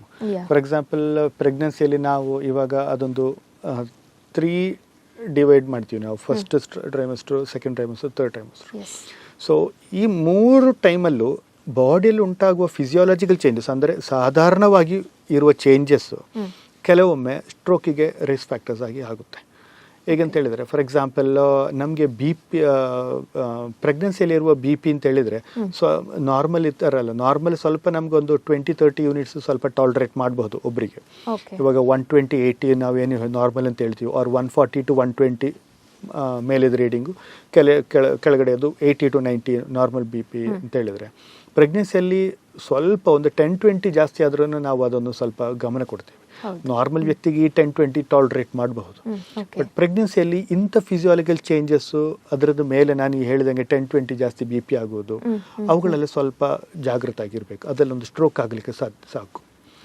ಒಂದು. ಎರಡನೇದು ಏನು ಅಂತ ಹೇಳಿದ್ರೆ ಪ್ರೆಗ್ನೆನ್ಸಿಯಲ್ಲಿ ಪ್ರೆಗ್ನೆನ್ಸಿ ಎಸ್ಪೆಷಲಿ ಡೆಲಿವರಿ ಟೈಮಲ್ಲಿ ಅಲ್ಲೆಲ್ಲ ರಕ್ತ ಹೆಪ್ಪುಗಟ್ಟುವ ಸಾಧ್ಯತೆ ಸ್ವಲ್ಪ ಜಾಸ್ತಿ ಇರುತ್ತೆ ಅಂಥವರಲ್ಲಿ. ಹೌದು. ಸೊ ಅಂಥವರಲ್ಲೂ ಈ ಕ್ಲಾಟ್ ಫಾರ್ಮೇಷನ್ ಸ್ವಲ್ಪ ಬೇಗನೆ ಬಂದ್ಬಿಡುತ್ತೆ ನಾರ್ಮಲ್ ಪಾಪ್ಯುಲೇಷನ್ಗಿಂತ. ಬಟ್ ಸಾಧಾರಣ ಅದು ಅಷ್ಟೊಂದು ಕಂಡು ಬರಲ್ಲ. ಬಟ್ ಒಬ್ಬರು ಕ್ಲಿನಿಷಿಯನ್ ಅಂತ ಒಂದು ಜಾಗೃತಿಯಲ್ಲಿ ಇರಬೇಕು. ಫಾರ್ ಎಕ್ಸಾಂಪಲ್ ಡೆಲಿವರಿ ಆಗುವ ಒಬ್ಬರಿಗೆ ಸಡನ್ ಆಗಿ ಒಂದು ಸೈಡ್ ವೀಕ್ ಆಯಿತು ಅಂತೆಲ್ಲ ಹೇಳಿದರೆ ನಾವು ಥಿಂಕ್ ಮಾಡಬೇಕಾಗಿರೋದು ಇರಬಹುದು, ಸ್ಟ್ರೋಕ್ ಇರಬಹುದು ಅಂತ. ಯಾಕಂತ ಹೇಳಿದ್ರೆ ಕ್ಲಾಟ್ ಫಾರ್ಮೇಷನ್ ಸ್ವಲ್ಪ ಜಾಸ್ತಿ ಆಗುವಾಗ. ಡಾಕ್ಟರ್, ಈಗ ಇಂಡಿಯನ್ ಆಸ್ಪತ್ರೆಯಲ್ಲಿ ಯಾವೆಲ್ಲ ರೀತಿಯಾದಂತಹ ಒಂದು ಚಿಕಿತ್ಸಾ ವಿಧಾನಗಳು ಅವೈಲೇಬಲ್ ಇದೆ? ಹೌದು, ಇಂಡಿಯನ್ ಹಾಸ್ಪಿಟ್ಲ್ ನಾವು ಸ್ಟ್ರೋಕ್ ಸೆಂಟರ್ ಅಂತ ನಾವು ಹೇಳ್ಬೋದು. ಯಾಕಂತ ಹೇಳಿದ್ರೆ ಸ್ಟ್ರೋಕ್ ಬಂದ ಜನರಿಗೆ ಇಮ್ಮಿಡಿಯೇಟ್ ಆಗಿ ಕೊಡುವಂಥ ಟ್ರೀಟ್ಮೆಂಟು ಅಂದರೆ ನಾನು ಹೇಳ್ದಂಗೆ ಎವ್ರಿ ಮಿನಿಟ್ ಕೌಂಟ್ಸ್ ಅಂತ. ಅಂದರೆ ಒಂದು ಮಿನಿಟ್ ಹೋಗ್ಬಿಟ್ಟು ನಾವು ಒಂದು ಸೆಕೆಂಡು ಡಿಲೇ ಮಾಡಬಾರ್ದು ಅಂತ ಕಂಡೀಷನ್ ಒಂದು ಸ್ಟ್ರೋಕ್ ಬಂದರೆ ಅಂತ ಹೇಳಿ. ಸೊ ಅಂತ without a second delay or without a minutes delay, so immediate ಆಗಿ ಅವರಿಗೆ ಮಾಡಬೇಕಾಗಿರುವ CT ಸ್ಕ್ಯಾನ್ಸು, ಆ್ಯಂಜಿಯೋ ಸ್ಕ್ಯಾನ್ಸು, ಯಾರಿಗೆ MRI ಬೇಕು, ಯಾರಿಗೆ ಆ್ಯಂಜಿಯೋ ಬೇಕು, ಅದು ಇಮ್ಮಿಡಿಯೇಟಾಗಿ ಡಿಟೆಕ್ಟ್ ಮಾಡಿಬಿಟ್ಟು ಆ ಸ್ಕ್ಯಾನ್ಗಳು ಮಾಡಿಬಿಟ್ಟು ಅದರದ್ದು ಯಾವ ಥರ ಸ್ಟ್ರೋಕ್ ಇದೆ, ನಾನು ಹೇಳಿದ್ದು ರಕ್ತ ಎಪ್ಕಟ್ಟಿದ್ದ ಅಲ್ಲ ರಕ್ತಸ್ರಾವಾಗಿದ್ದ ಅಂತ ನೋಡಿಬಿಟ್ಟು ನಮಗೆ ಇಮ್ಮಿಡಿಯೇಟ್ಲಾಗಿ ಕೊಡಲಿಕ್ಕೆ ಇರುವ ಟ್ರೀಟ್ಮೆಂಟ್ ಫೆಸಿಲಿಟಿ ನಾವು ಅಲ್ಲಿ ಮಾಡಿದ್ವಿ. ಓಕೆ, ಇವಾಗ ರಕ್ತ ಹೆಪ್ಪುಗಟ್ಟುವಿಕೆಗೆ ಯಾವ ರೀತಿಯಲ್ಲಿ ಚಿಕಿತ್ಸೆ ಕೊಡ್ತೀರಿ? ಹಾಗೆಯೇ ಅದು ರಕ್ತನಾಳ ಒಡೆಯುತ್ತಲ್ಲ, ಅದಕ್ಕೆ ಯಾವ ರೀತಿಯ ಚಿಕಿತ್ಸೆ ಇದೆ? ರಕ್ತ ಹೆಪ್ಪುಗಟ್ಟುವುದು ಅಂತ ಹೇಳಿದ್ರೆ ನಾನು ಹೇಳಿದಂಗೆ ಕ್ಲಾಟ್ ಫಾರ್ಮೇಷನ್ಗೆ ಸಾಧಾರಣವಾಗಿ ಕಂಡುಬರುವುದು ನಮ್ಮದು ಈ BP ಶುಗರ್ ಅಲ್ಲಲ್ಲ, ಆವಾಗ ಇಂಥ ಪೇಷಂಟ್ಸ್ಗಳೆಲ್ಲ ಸ್ವಲ್ಪ ಜಾಸ್ತಿ ಇರುತ್ತೆ, BP ಅಲ್ಲ. ಓಕೆ, ಸೊ ರಕ್ತ ಹೆಪ್ಪುಗಟ್ಟಿದ್ರೆ ನಾವು BP ಜಾಸ್ತಿ ನಾವು ಕಡಿಮೆ ಮಾಡಬಾರ್ದು ಅಂತ ಲೆಕ್ಕ. ಓಕೆ, ಹೌದು. ಸೊ ಯಾಕಂತ ಹೇಳಿದ್ರೆ ರಕ್ತಸ್ರಾವ ಕಾರಣ ಬಂದಿರೋ ಸ್ಟ್ರೋಕ್ ಆದರೆ ಇಮ್ಮಿಡಿಯೇಟ್ಲಿ BP ನಾವು ಸ್ವಲ್ಪ ಜಾಸ್ತಿನೇ ಕಡಿಮೆ ಮಾಡಬೇಕು. Okay, okay. ಅದೇ ರೀತಿ ರಕ್ತ ಹೆಪ್ಪುಗಟ್ಟಿರುವ ಸ್ಟ್ರೋಕ್ ಆದರೆ ರಕ್ತಸ್ರಾವ ಥರ ಅಲ್ಲ, BP ಬೇಗನೆ ಕಡಿಮೆ ಮಾಡಬಾರ್ದು. ಅದಂತ ಹೇಳಿದ್ರೆ ಅದೊಂದು ಫಿಸಿಯೋಲಾಜಿಕಲ್ ಕಾಂಪನ್ಸೇಷನ್ ಆಗಿ ಬಂದಿರುವ BP ಜಾಸ್ತಿ ಆಗಿದ್ದು. ಓಕೆ, ಬಟ್ ರಕ್ತಸ್ರಾವದಲ್ಲಿ BP ಸ್ವಲ್ಪ ಜಾಸ್ತಿನೇ ನಾವು ಕಡಿಮೆ ಯಾಕೆ ಮಾಡಬೇಕು ಅಂತ ಹೇಳಿದ್ರೆ ಈ ರಕ್ತ ಹೊಡ್ಕೊಂಡು ರಕ್ತಸ್ರಾವ ಆಗಿರುವ ನಾವು ಲೆವೆಲ್ ಆಫ್ ಡ್ಯಾಮೇಜ್ ಸ್ವಲ್ಪ ಬೇಗನೆ ಕಡಿಮೆ ಮಾಡಬೇಕು ಅಂತ. ಓಕೆ, ಅದಕ್ಕೆ ನಾವು ಸ್ವಲ್ಪ ಜಾಸ್ತಿನೇ ಸ್ವಲ್ಪ BP ಕಡಿಮೆ ಮಾಡ್ತೇವೆ. ಓಕೆ. ಇನ್ನು ಇವಾಗ ನೀವು ಹೇಳಿದ್ರಲ್ಲ 1 ಸೆಕೆಂಡ್ 1 ಮಿನಿಟ್ ಕೂಡ ಕೌಂಟ್ ಆಗುತ್ತೆ ಅಂತ. ಇನ್ ಕೇಸ್ ಯಾವುದಾದ್ರೂ ಹಳ್ಳಿ ಪ್ರದೇಶದಲ್ಲಿ ಇರುವಾಗ ರಾತ್ರಿ ಹೊತ್ತೇನಾದ್ರೂ ಸ್ಟ್ರೋಕ್ ಆಯಿತು, ಮನೆಯವರಿಗೆ ಗೊತ್ತಾಯಿತು, ಆ್ಯಂಬುಲೆನ್ಸ್ ಎಲ್ಲ ಬರುವಾಗ ಸ್ವಲ್ಪ ಸಮಯ ತಾಗುತ್ತೆ ಆಫ್ಕೋರ್ಸ್. ಸೊ ಅಂಥ ಟೈಮಲ್ಲಿ ಮನೆಯವರು ಸ್ಪೆಷಲಿ ಎಂತ ಮಾಡಬೇಕು ಅಂತ? ಅಂಥ ಕಂಡೀಷನ್ ಉದಾಹರಣೆ ಇವಾಗ ಒಬ್ಬರು ಮನೆಯಲ್ಲಿ ಸ್ಟ್ರೋಕ್ ಆಯಿತು ಅಂತ ಮನೆಯಲ್ಲಿರೋರಿಗೆ ಗೊತ್ತಾದರೆ ಮನೆಯಲ್ಲಿ ಕೊಡುವಂಥ ಟ್ಯಾಬ್ಲೆಟ್ಸೋ ಅಲ್ಲ ಟ್ರೀಟ್ಮೆಂಟು ಅಂಥದ್ದು ಯಾವುದೂ ಇಲ್ಲ. ಯಾಕಂತ ಹೇಳಿದರೆ ರಕ್ತ ಹೆಪ್ಪುಗಟ್ಟಿರುವ ಸ್ಟ್ರೋಕಿಗೆ ಬೇರೆ ರೀತಿಯಲ್ಲಿ ಟ್ರೀಟ್ಮೆಂಟು, ರಕ್ತಸ್ರಾವ ಆಗಿರೋ ಪೇಷಂಟ್ಗೆ ಬೇರೆ ರೀತಿಯಲ್ಲಿ. ಕೆಲವರಿಗೆ ಒಂದರಲ್ಲೇ ಇರುತ್ತೆ, ರಕ್ತ ಹೆಪ್ಪುಗಟ್ಟಿದ್ದು ಇರುತ್ತೆ, ಅದರಲ್ಲಿನೂ ರಕ್ತಸ್ರಾವನ ಒಟ್ಟಿಗೆ ಬಂದಿರುತ್ತೆ. ಓಕೆ, ಸೊ ಆ 3rd ಕ್ಯಾಟಗರಿ ಆಫ್ ಪೇಷಂಟ್ಸಿಗೆ ಟ್ರೀಟ್ಮೆಂಟ್ ಬೇರೆ ರೀತಿಯಲ್ಲೇ ಹೋಗುತ್ತೆ. ಸೊ ಇಂಥ ಕಂಡೀಷನ್ ಇರುವಾಗ ನಮಗೆ ಅದು ಮನೆಯಲ್ಲಿ ಕೆಲವರಿಗೆ ಅದು ಡಿಟೆಕ್ಟ್ ಮಾಡಲಿಕ್ಕೆ ಸ್ವಲ್ಪ ಕಷ್ಟ ಇರ್ಬೋದು, ಯಾವುದು ಏನು ಅಂತಲ್ಲ. ಸೊ ಅವರಿಗೆ ಕೊಡುವಂಥ ಟ್ಯಾಬ್ಲೆಟ್ ಅಂತ ಯಾವುದೂ ಇಲ್ಲ ಅಂತ ಕೊಡಲಿಕ್ಕೆ. ಇವಾಗ ನಾವು ಹಾರ್ಟ್ ಅಟ್ಯಾಕ್ ಬರುವಾಗ ಒಂದು ಟ್ಯಾಬ್ಲೆಟ್ 4 ಅಡಿಯಲ್ಲಿ ಒಂದು ಆಗಬೇಕು ಅಂತ, ಚೆಸ್ಟ್ ಪೇನ್ ಬರುವಾಗ ಒಂದು 4 ಅಡಿಯಲ್ಲಿ ಅಂಥ ಟ್ಯಾಬ್ಲೆಟ್ ಅಂತ ಸ್ಟ್ರೋಕಿಗೆ ಯಾವುದೂ ಇಲ್ಲ. ಆವಾಗೆಲ್ಲ ನಾವು ಯಾವಾಗಲೂ ಕಾಮನ್ ಆಗಿ ಹೇಳೋದು ಅಂತ ಹೇಳಿದ್ರೆ ದಯವಿಟ್ಟು ಅಂಥ ಸಂದರ್ಭದಲ್ಲಿ ಕೂಡಲೇ ಒಂದು ಮೆಡಿಕಲ್ ಅಟೆನ್ಷನ್ ತಗೊಳ್ಬೇಕು. ಅದು ಹತ್ತಿರದಿಲ್ಲರ ಎಷ್ಟು ಚಿಕ್ಕ ಸೆಂಟರ್ ಆಗಿರ್ಬೋದು, ಹಾಸ್ಪಿಟ್ಲ್ ಆಗಿರ್ಬೋದು, ಡಾಕ್ಟರ್ ಆಗಿರ್ಬೋದು, ಬಟ್ ಒಂದು ಮೆಡಿಕಲ್ ಅಟೆನ್ಷನ್ ಕೂಡಲೇ ತಗೊಳ್ಬೇಕು. ಯಾಕಂತ ಹೇಳಿದ್ರೆ ಅವರಿಗೆ ಆವಾಗ BP ಜಾಸ್ತಿ ಇದ್ದರೆ, ಅಂದರೆ ಇವಾಗ ಕೆಲವರಿಗೆ BP ಎಲ್ಲ 240 250 ತನಕ ಹೋಗುತ್ತೆ. ಸೊ ಅಂಥವುಗಳೆಲ್ಲ ಸ್ವಲ್ಪ ಕಡಿಮೆ ಮಾಡಬೇಕು. ಅದು ನಾವು ದೊಡ್ಡ ಸ್ಟ್ರೋಕ್ ಸೆಂಟ್ರಿಗೆ ಮುಟ್ಟಬೇಕಂತೇನಿಲ್ಲ, ಇಮಿಡಿಯೇಟ್ ಆಗಿರುವ ಮೆಡಿಕಲ್ ಸೆಂಟ್ರಿಗೆ ಹೋದ್ರೆ ನಡೆಯುತ್ತೆ. ಬಟ್ ಅಲ್ಲದೆ ಕೆಲವೊಮ್ಮೆ ನಾವು ಯೂಶುವಲಾಗಿ ಕಂಡುಬರುವ ಈ ರಕ್ತ ತೆಳುವಂತಾಗುವಂಥ ಟ್ಯಾಬ್ಲೆಟ್ ಎಲ್ಲ ಕೊಡಲಿಕ್ಕೆ ಅದು ಒಳ್ಳೆಯದಲ್ಲ. ಯಾಕಂತ ಹೇಳಿದ್ರೆ ಇನ್ ಕೇಸ್ ಅದು ರಕ್ತಸ್ರಾವ ಆಗಿರುವ ಸ್ಟ್ರೋಕ್ ಆದರೆ ರಕ್ತ ತೆಳುವಾಗಿರುವ ಟ್ಯಾಬ್ಲೆಟ್ ನಾವು ಯೂಶುವಲಿ ಕೊಡುವಂಥ ಟ್ಯಾಬ್ಲೆಟ್ ಎಲ್ಲ ತಗೊಂಡ್ರೆ ಕೆಲವೊಮ್ಮೆ ರಕ್ತಸ್ರಾವ ಸ್ಟ್ರೋಕ್ ಜಾಸ್ತಿ ಆಗುತ್ತೆ. ಬಿಕಾಸ್ ಅಲ್ಲಿ ಆಲ್ರೆಡಿ ಬ್ಲೀಡಿಂಗ್ ಆಗ್ತಾ ಇದೆ, ಅದ್ರ ಮೇಲೇನೂ ರಕ್ತ ತೆಳುವಾದಂಥ ಟ್ಯಾಬ್ಲೆಟ್ ಕೊಟ್ಟರೆ ಅದು ಜಾಸ್ತಿ ಆಗುತ್ತೆ. ಸೊ ಅದೊಂದು ಒಂಥರ ಗ್ಯಾಂಬ್ಲಿಂಗ್ ಥರ ಬರುತ್ತೆ, ಯಾವುದಾದ್ರೂ ಒಂದು ಟ್ಯಾಬ್ಲೆಟ್ ಕೊಡೋದು. So rather than taking some tablet blindly, better to take a medical attention as early as possible. ಅದೇ ನಾವು ದೊಡ್ಡ ಮೆಸೇಜ್ ಮನೆಯವರಿಗೆ ಅಲ್ಲ, ಸುತ್ತಮುತ್ತ ಯಾರಿಗಿದೆಯೋ ಮನೆಯವರಿಗೆ ಬೇಕಂತ ಏನು ಹೇಳ್ತಾ ಹೇಳಿದ್ರೆ, ಇವತ್ತು ಬೆಳಿಗ್ಗೆನೂ ನಮಗೆ ಒಂದು ಸಿಕ್ಕಿರೋದು ಒಂದು ಬ್ಯಾಂಕಲ್ಲಿ ಕೆಲಸ ಮಾಡೋರು. ಸೊ ಸುತ್ತಮುತ್ತ ಇರೋ ಫ್ರೆಂಡ್ಸ್ ಸ್ವಲ್ಪ ಡಿಟೆಕ್ಟ್ ಮಾಡಿದ ಕಾರಣ ನಮಗೆ ಅದು ಅವರಿಗೆ ಸ್ವಲ್ಪ ಬೇಗ ಟ್ರೀಟ್ಮೆಂಟ್ ಕೊಡಲಿಕ್ಕಾಯಿತು. ಅಕಸ್ಮಾತ್ ಆ ಫ್ರೆಂಡ್ಸುಗಳೆಲ್ಲ ಅವ್ರ ಕೆಲಸ ಮಾಡ್ತಾನೇ ಇದ್ದರೆ ಸ್ವಲ್ಪ ಲೇಟಾಗಿ ಸ್ವಲ್ಪ ಅವರನ್ನು ಡಿಟೆಕ್ಟ್ ಮಾಡಿದ್ದರೆ ಅಷ್ಟು ಟೈಮ್ ಡಿಲೇ ಆಗಲಿಕ್ಕಿತ್ತು. ಸೊ ಯಾರಾಗಲಿ ಸ್ವಲ್ಪ ಏನಾದರೂ ಒಂದು ಮುನ್ಸೂಚನೆ ಕಂಡು ಬಂತು, ಇಮ್ಮಿಡಿಯೇಟಾಗಿ ಒಂದು ವೈದ್ಯಕೀಯ ಸಹಾಯ ತಗೊಳ್ಳೇಬೇಕು ಅದು. ಓಕೆ. ಇನ್ನು ಈ ಹಾರ್ಟ್ ಅಟ್ಯಾಕ್ ಎಲ್ಲ ಆಗುವಂತ ಸಂದರ್ಭದಲ್ಲಿ ಗೋಲ್ಡನ್ ಅವರ್ ಅಂತ ಹೇಳ್ತಾರಲ್ಲ, ಅದು ಒಂದು ಫ್ಯಾಕ್ಟ್ ಇದೆ. ಸೊ ಸ್ಟ್ರೋಕ್ ಅಲ್ಲಿ ಕೂಡ ಗೋಲ್ಡನ್ ಅವರ್ಸ್ ಇದೆಯಾ? ಹೌದು, ಸ್ಟ್ರೋಕ್ ಅಲ್ಲಿ ಗೋಲ್ಡನ್ ಅವರ್ಸ್ ಅಂತ ಹೇಳ್ತೀವಿ. ಅದಕ್ಕೆ ನಾವು 4.5 hours ಅಂತ ಹೇಳ್ತೀವಿ ಗೋಲ್ಡನ್ ಅವರ್ಸ್. ಅಂದರೆ ಅದು ಆ್ಯಕ್ಚುಲಿ ಅದು golden hours in treatment perspectively ಮಾತಾಡು ಅಂತ ಹೇಳಿದರೆ, ಒಬ್ಬರಿಗೆ ಸ್ಟ್ರೋಕ್ ಆದರೆ ರಕ್ತ ಹೆಪ್ಪುಕಟ್ಟಿರುವ ಸ್ಟ್ರೋಕ್ ಆದರೆ ಅಂದರೆ ಕ್ಲಾಟ್ ಫಾರ್ಮೇಷನ್ ಕಾರಣ ಬರುವ ಸ್ಟ್ರೋಕ್ ಆದರೆ 4.5 ಅವರ್ಸ್ ಇದ್ದು ಮುಂಚೆ ಬಂದರೆ ನಮ್ಗೆ ಒಂದು ಇಂಜೆಕ್ಷನ್ ಕೊಡಬಹುದು. ಅದೇ ಪೇಷಂಟ್ 4.5 ಅವರ್ಸ್ ಆದ ನಂತರ ಬಂದರೆ ಇಂಜೆಕ್ಷನ್ ಕೊಟ್ಟರೆ ಸ್ವಲ್ಪ ವಿಪರೀತವಾಗಿ ಆಕ್ಟ್ ಆಗುತ್ತೆ. ಸೊ ಅದಕ್ಕೆ ಗೋಲ್ಡನ್ ಅವರ್ ಅಂತ ಹೇಳ್ತೀವಿ. ಇವಾಗ ಗೋಲ್ಡನ್ ಅವರ್ಸ್ ಅಂತ ಹೇಳಿದ್ರಲ್ಲ, ಈ ಗೋಲ್ಡನ್ ಅವರ್ ಅಲ್ಲಿ ಅವ್ರ ಒಳಗೆ ಆ ಟೈಮಲ್ಲಿ ಬಂದ್ರೆ ಈಗ 4.5 ಅವರ್ಸ್ ಒಳಗೆ ಬಂದಾಗ ಅವರಿಗೆ ಯಾವ ರೀತಿಯಲ್ಲಿ ಟ್ರೀಟ್ಮೆಂಟ್ ಮಾಡ್ತಾರೆ? ಅದು ಗೋಲ್ಡನ್ ಅವರ್ ಅಲ್ಲಿ ನಾನು ಹೇಳುವಂಗೆ 4.5 ಅವರ್ಸ್ ಅಲ್ಲಿ ಸ್ಟ್ರೋಕ್ ಪೇಷಂಟ್ಸ್ ಬಂದ್ರೆ ನಮಗೆ ಈ ಕೊಡ್ತಾ ಇರುವ ಇಂಜೆಕ್ಷನ್ ಸ್ವಲ್ಪ ಬ್ಲಡ್ ಈ ಕ್ಲಾಟ್ ಯಾವ ಭಾಗದಲ್ಲಿ ರಕ್ತ ಹೆಪ್ಪುಕಟ್ಟಿದೆಯೋ ಅದನ್ನು ಲೈಸ್ ಮಾಡ್ತೀವಿ. ಅದು ಆ ಕ್ಲಾಟ್ ಅನ್ನು ಬ್ರೇಕ್ ಮಾಡ್ಲಿಕ್ಕೆ ಕೊಡ್ತಾ ಇರೋ ಡೈರೆಕ್ಟ್ ಇಂಜೆಕ್ಷನ್ಸ್ ಅದಲ್ಲ. ಸೊ ಆ ಇಂಜೆಕ್ಷನ್ಸ್ ಹೋಗ್ಬಿಟ್ಟು ಬ್ರೈನಲ್ಲಿ ಎಲ್ಲಿ ರಕ್ತ ಹೆಪ್ಪುಕಟ್ಟಿದೆಯೋ ಅಲ್ಲಿ ಆ ಕ್ಲಾಟ್ ಅನ್ನು ಸ್ವಲ್ಪ ಲೈಸ್ ಮಾಡ್ತೀವಿ, ಅಂದರೆ ಬ್ರೇಕ್ ಮಾಡ್ತೀವಿ. ದೊಡ್ಡ ಕ್ಲಾಟ್ ಆದರೆ ಅದನ್ನು ಸ್ವಲ್ಪ ಚಿಕ್ಕದ್ ಮಾಡ್ತೀವಿ. ಸೊ ಬ್ಲಡ್ ಫ್ಲೋ ನಮಗೆ ಸ್ವಲ್ಪ ರೀಸ್ಟೋರ್ ಮಾಡಬಹುದು. ಇವಾಗ ಒಂದು ಪೇಷಂಟಿಗೆ 1 ಅವರ್ ಆಯಿತು ಸ್ಟ್ರೋಕ್ ಆಗಿಬಿಟ್ಟು, ಸೊ ಒಂದು ಕ್ಲಾಟ್ ಇದೆ, ನಾವೊಂದು ಇಂಜೆಕ್ಷನ್ ಕೊಟ್ಟರೆ ಆ ಕ್ಲಾಟ್ ಲೈಸ್ ಆಗಿಬಿಟ್ಟು ಈ 1 ಅವರಲ್ಲಿ ಬಂದಿರೋ ಡ್ಯಾಮೇಜು ಜಾಸ್ತಿ ಆಗದಂಗೆ ನಮಗೆ ಪ್ರಿವೆಂಟ್ ಮಾಡ್ಬೋದು. ಅದೇ ಇಂಜೆಕ್ಷನ್ನು 4.5 ಅವರ್ಸ್ ನಂತರ ಬಂದರೆ ಕೊಟ್ಟರೆ ಕ್ಲಾಟ್ ಲೈಸ್ ಆಗಿಬಿಟ್ಟು ಕೆಲವೊಮ್ಮೆ ಅಲ್ಲಿ ರಕ್ತಸ್ರಾವ ಆಗುವ ಚಾನ್ಸಸ್ ಇರುತ್ತೆ. ಅಂದರೆ ಅದನ್ನು ರೀಪರ್ಫ್ಯೂಷನ್ ಇಂಜುರಿ ಅಂತೆಲ್ಲ ಹೇಳ್ತೀವಿ. ಸೊ ನಮಗೆ ಆ ಕ್ಲಾಟನ್ನು ಡಿಸಾಲ್ವ್ ಮಾಡಲಿಕ್ಕೆ ಕೊಡುವ ಇಂಜೆಕ್ಷನ್ಗೂ ಸ್ವಲ್ಪ ಲಿಮಿಟೇಷನ್ಸ್ ಇರುತ್ತೆ. ಅದಕ್ಕೆ ಮ್ಯಾಕ್ಸಿಮಮ್ 4.5 ಅವರ್ಸು ಅಂತ, ಅಂದರೆ ವಿದಿನ್ ಸೆಕೆಂಡು ಕೊಟ್ಟರೂ ಅಷ್ಟೇ ಒಳ್ಳೆಯದು. ಮತ್ತೆ ಇನ್ನೊಂದು ತಿಳ್ಬೇಕಾಗಿರುವ ವಿಷಯ ಏನು ಅಂತ ಹೇಳಿದ್ರೆ, ನಾವು ಈ ಕೊಡ್ತಾ ಇರುವ ಇಂಜೆಕ್ಷನ್ಸು ಆಲ್ರೆಡಿ ಆಗಿರುವ ಡ್ಯಾಮೇಜನ್ನು ಕೆಲವೊಮ್ಮೆ ಕವರ್ ಮಾಡಲಿಕ್ಕಿಲ್ಲ, ಬಟ್ ಮುಂದೆ ಡ್ಯಾಮೇಜ್ ಜಾಸ್ತಿ ಆಗದಂಗೆ ಅದು ಡೆಫಿನೆಟ್ಲಿ ಕಾಪಾಡುತ್ತೆ. ಇನ್ನು ಈ ಸ್ಟ್ರೋಕ್ ಆದಮೇಲೆ ಶಸ್ತ್ರಚಿಕಿತ್ಸೆ ಏನಾದರೂ ಮಾಡಬೇಕಾಗುತ್ತೆ? ಶಸ್ತ್ರಚಿಕಿತ್ಸೆ ಅಂತ ಹೇಳಿದ್ರೆ ಕೆಲವೊಮ್ಮೆ ಅಂತ ಹೇಳಿದ್ರೆ ರಕ್ತಸ್ರಾವದಲ್ಲಿ ನಾನು ಹೇಳಿದಂಗೆ ರಕ್ತ ಸ್ವಲ್ಪ ಜಾಸ್ತಿ ಓಡ್ಕೊಂಡು ಡಿಫ್ಯೂಸ್ ಆಗಿರುತ್ತೆ ಬ್ರೈನಲ್ಲಿ. ಅವಾಗ ಏನು ಅಂತ ಹೇಳಿದ್ರೆ ಕೆಲವರಿಗೆ ಈ ಬ್ರೈನಲ್ಲಿ ಇರುವ ಪ್ರೆಷರು ಸ್ವಲ್ಪ ಜಾಸ್ತಿ ಆಗುತ್ತೆ.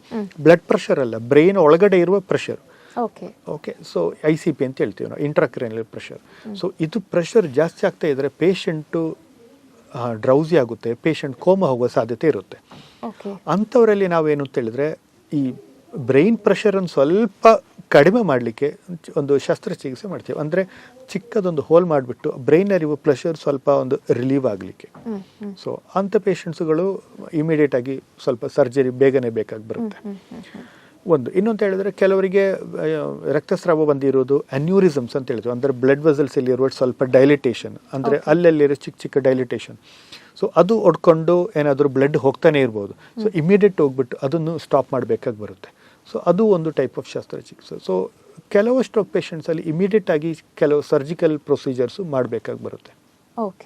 ಇವಾಗ CT ಸ್ಕ್ಯಾನ್ ಮತ್ತು MRI ಸ್ಕ್ಯಾನ್ ಇದೆಲ್ಲ ಇದೆಯಲ್ಲ, ಜೊತೆಗೆ ಯಾರೀಗ ಒತ್ತಡದ ಇದು ಒಂದು ಸ್ಪೇಸಲ್ಲಿ ವರ್ಕ್ ಮಾಡುವಂಥದ್ದಾಗಿರ್ಬೋದು, ನೈಟ್ ಶಿಫ್ಟ್ ಎಲ್ಲ ಮಾಡುವಂಥವ್ರಿಗೆ, ಇವರಿಗೊಂದೀಗ ಐಡಿಯಾ ಬಂದಿರುತ್ತೆ, ಇವಾಗ ನನಗೆ ಇಷ್ಟು ಒತ್ತಡ ಇರೋ ಕಾರಣ ಇನ್ ಫ್ಯೂಚರ್ ನನಗೆ ಸ್ಟ್ರೋಕ್ ಬರುವಂಥ ಸಾಧ್ಯತೆ ಇದೆ ಅಂತ. ಸೊ ಇದರ ಜೊತೆಗೆ ಬ್ಲಡ್ ಟೆಸ್ಟನ್ನು ಮಾಡ್ತಾ ಇದ್ರೆ ಅವರಿಗೆ ಆ ಸ್ಟ್ರೋಕ್ ಬರದ ಹಾಗೆ ಏನೊಂದು ನೋಡ್ಕೊಳ್ಬೋದಾ ಅಂತ? ಬ್ಲಡ್ ಟೆಸ್ಟ್ ಮಾಡಿಬಿಟ್ಟು ಸ್ಟ್ರೋಕ್ ಬರೋ ಸಾಧ್ಯತೆ ಕಂಡುಹಿಡಿಲಿಕ್ಕೆ ಅಂತ ಇಲ್ಲ, ಆದ್ರೂ ಬ್ಲಡ್ ಟೆಸ್ಟ್ ಮಾಡಿಕೊಂಡು ನಮಗೆ ಕ್ಲಾಟ್ ಫಾರ್ಮೇಷನ್ ಎಲ್ಲ ಸ್ವಲ್ಪ ಸಾಧ್ಯತೆ ಜಾಸ್ತಿ ಉಂಟಾ ಇಲ್ವಾ ಅಂತ ಗೊತ್ತಾಗ್ಬೋದು. ಅದು ಹೇಗಂತ ಹೇಳಿದ್ರೆ ಇವಾಗ ನಮಗೆ ಶುಗರ್ ಗೊತ್ತಾಗಬಹುದು, ಕೊಲೆಸ್ಟ್ರಾಲ್ ಲೆವೆಲ್ ಗೊತ್ತಾಗಬಹುದು, ಮತ್ತು ಕೆಲವು ಇನ್ಫ್ಲಮೇಟರಿ ಮಾರ್ಕರ್ಸ್ ಎಲ್ಲ ಜಾಸ್ತಿ ಇದ್ದರೆ ಅದು ಸ್ವಲ್ಪ ಇವ್ಯಾಲ್ಯೂಷನ್ ಆಗಿ ನಮ್ಗೆ ತಗೊಳ್ಬಹುದು. ಮತ್ತು ಕೆಲವರಲ್ಲಿ ಏನು ಅಂತ ಹೇಳಿದ್ರೆ ನಾವು ಯಂಗ್ ಆನ್ಸೆಟ್ ಆಫ್ ಸ್ಟ್ರೋಕ್ ಅಂತ ಹೇಳ್ತೀವಿ, ಎಲ್ಡರ್ಸ್ ಎಲ್ಲ ಯಂಗ್ ಆನ್ಸೆಟ್ ಆಫ್ ಸ್ಟ್ರೋಕ್ ಅಂತ ಹೇಳಿದ್ರೆ ಫಾರ್ ಎಕ್ಸಾಂಪಲ್ ಇವಾಗ ಒಂದು 70-75 ವಯಸ್ಸಿರುವವರಿಗೆ ಸ್ಟ್ರೋಕ್ ಆಗೋದು ವರ್ಸಸ್ ಒಂದು 40 ಇಯರ್ ಅಲ್ಲಿ ಇರುವ ಸ್ಟ್ರೋಕ್ ಆಗೋದು ವ್ಯತ್ಯಾಸ ಇದೆ. ಅವರಿಗೆ ಇವಾಗ 40 ಇವಾಗ ಒಬ್ಬರಿಗೆ ಒಂದು BP ಶುಗರ್ ಇದ್ರೆ ಸ್ಟ್ರೋಕ್ ಬಂದರೆ ನಾವು ಅದನ್ನು ಇದು BP ಕಾರಣ ಮಾತ್ರ ಬಂತು ಅಂತಲ್ಲ, we go ahead of those risk factors and see anything else is there ಉಂಟಾ ಇಲ್ವಾ ಅಂತ ನಾವು ನೋಡ್ತೀವಿ. ಸೊ ಅದು ಒಂದು ಸ್ಟೆಪ್ ಮೇಲೆ ಹೋಗುತ್ತೆ, ಯಂಗ್ ಆನ್ಸೆಟ್ ಆಫ್ ಸ್ಟ್ರೋಕ್ ಅಂತ ಹೇಳ್ತೀವಿ. ಅದರಲ್ಲಿ ಕೆಲವರಿಗೆ ಏನು ಅಂತ ಹೇಳಿದ್ರೆ ಅವರಿಗೆ ನಾವು ಕೆಲವು ಅಡ್ವಾನ್ಸ್ಡ್ ಟೆಸ್ಟ್ ಮಾಡ್ತೀವಿ, ಬ್ಲಡ್ ಟೆಸ್ಟ್, ಅದು ಬ್ಲಡ್ ಟೆಸ್ಟ್ ಅಲ್ಲಿ ಮಾಡುವುದು. ಸೊ ಅಂಥದ್ದು ಬಟ್ ಎಲ್ಡರ್ಲಿ ಪಾಪ್ಯುಲೇಷನ್ಗೆ ಮಾಡಲ್ಲ, only Young onset of stroke evaluation ಅಲ್ಲಿ ಮಾಡುವಂಥ ಬ್ಲಡ್ ಟೆಸ್ಟ್. ಹೌದು, ಅದೊಂದು ಸಾಧಾರಣವಾಗಿ ಒಬ್ಬರು ಮಾಡಬೇಕಂತ ಟೆಸ್ಟ್ ಅಲ್ಲ. ನಾರ್ಮಲ್ ಆಗಿ ಒಂದು ಲ್ಯಾಬಿಗೆ you walk into the lab and you don't get all those blood test. Okay, it is advanced ಅಂತ ಹೇಳಿ. ಅಂದರೆ ಅದು ಕರೆಕ್ಟ್, ಒಂದು ಮೆಡಿಕಲ್ ಅಟೆನ್ಷನ್ ಕಾರಣ ಇದು ಜನರಲ್ ಆಗಿ ಮಾಡಬಹುದು, ಬಟ್ ಅದು ಎಷ್ಟು ಎಲ್ಲ ಜನರಿಗೆ ಮಾಡಬೇಕಾಗಿ ಬರುತ್ತೆ. So we don't suggest as such.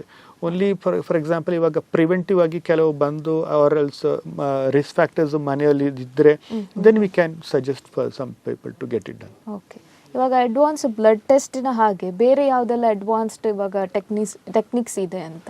Okay, C advanced technology in stroke treatment ಅಂತ ಹೇಳಿದ್ರೆ, ಫಾರ್ ಎಕ್ಸಾಂಪಲ್ ಇವಾಗ ಗ್ಲೋಬಲಿ ಒಂದು ಇನಿಷಿಯೇಟಿವ್ ತಗೊಂಡಿದ್ದು ಅಂತ ಹೇಳಿದ್ರೆ, ಇವಾಗ ಆಲ್ರೆಡಿ ವೆಸ್ಟರ್ನ್ ಪಾಪ್ಯುಲೇಷನಲ್ಲಿ ಆಲ್ರೆಡಿ ಇಂಪ್ಲಿಮೆಂಟ್ ಆಗಿದೆ. ಹೇಗೆ ಅಂತ ಹೇಳಿದ್ರೆ, ಒಂದು mobile CT scan with treatment ಅಂತ. ಅಂದರೆ ಆ್ಯಂಬುಲೆನ್ಸಲ್ಲೇ ಆಲ್ ಸ್ಟ್ರೋಕ್ ಇಂಟರ್ವೆನ್ಷನ್ ಇರುವಂಥ ಒಂದು ಆ್ಯಂಬುಲೆನ್ಸ್.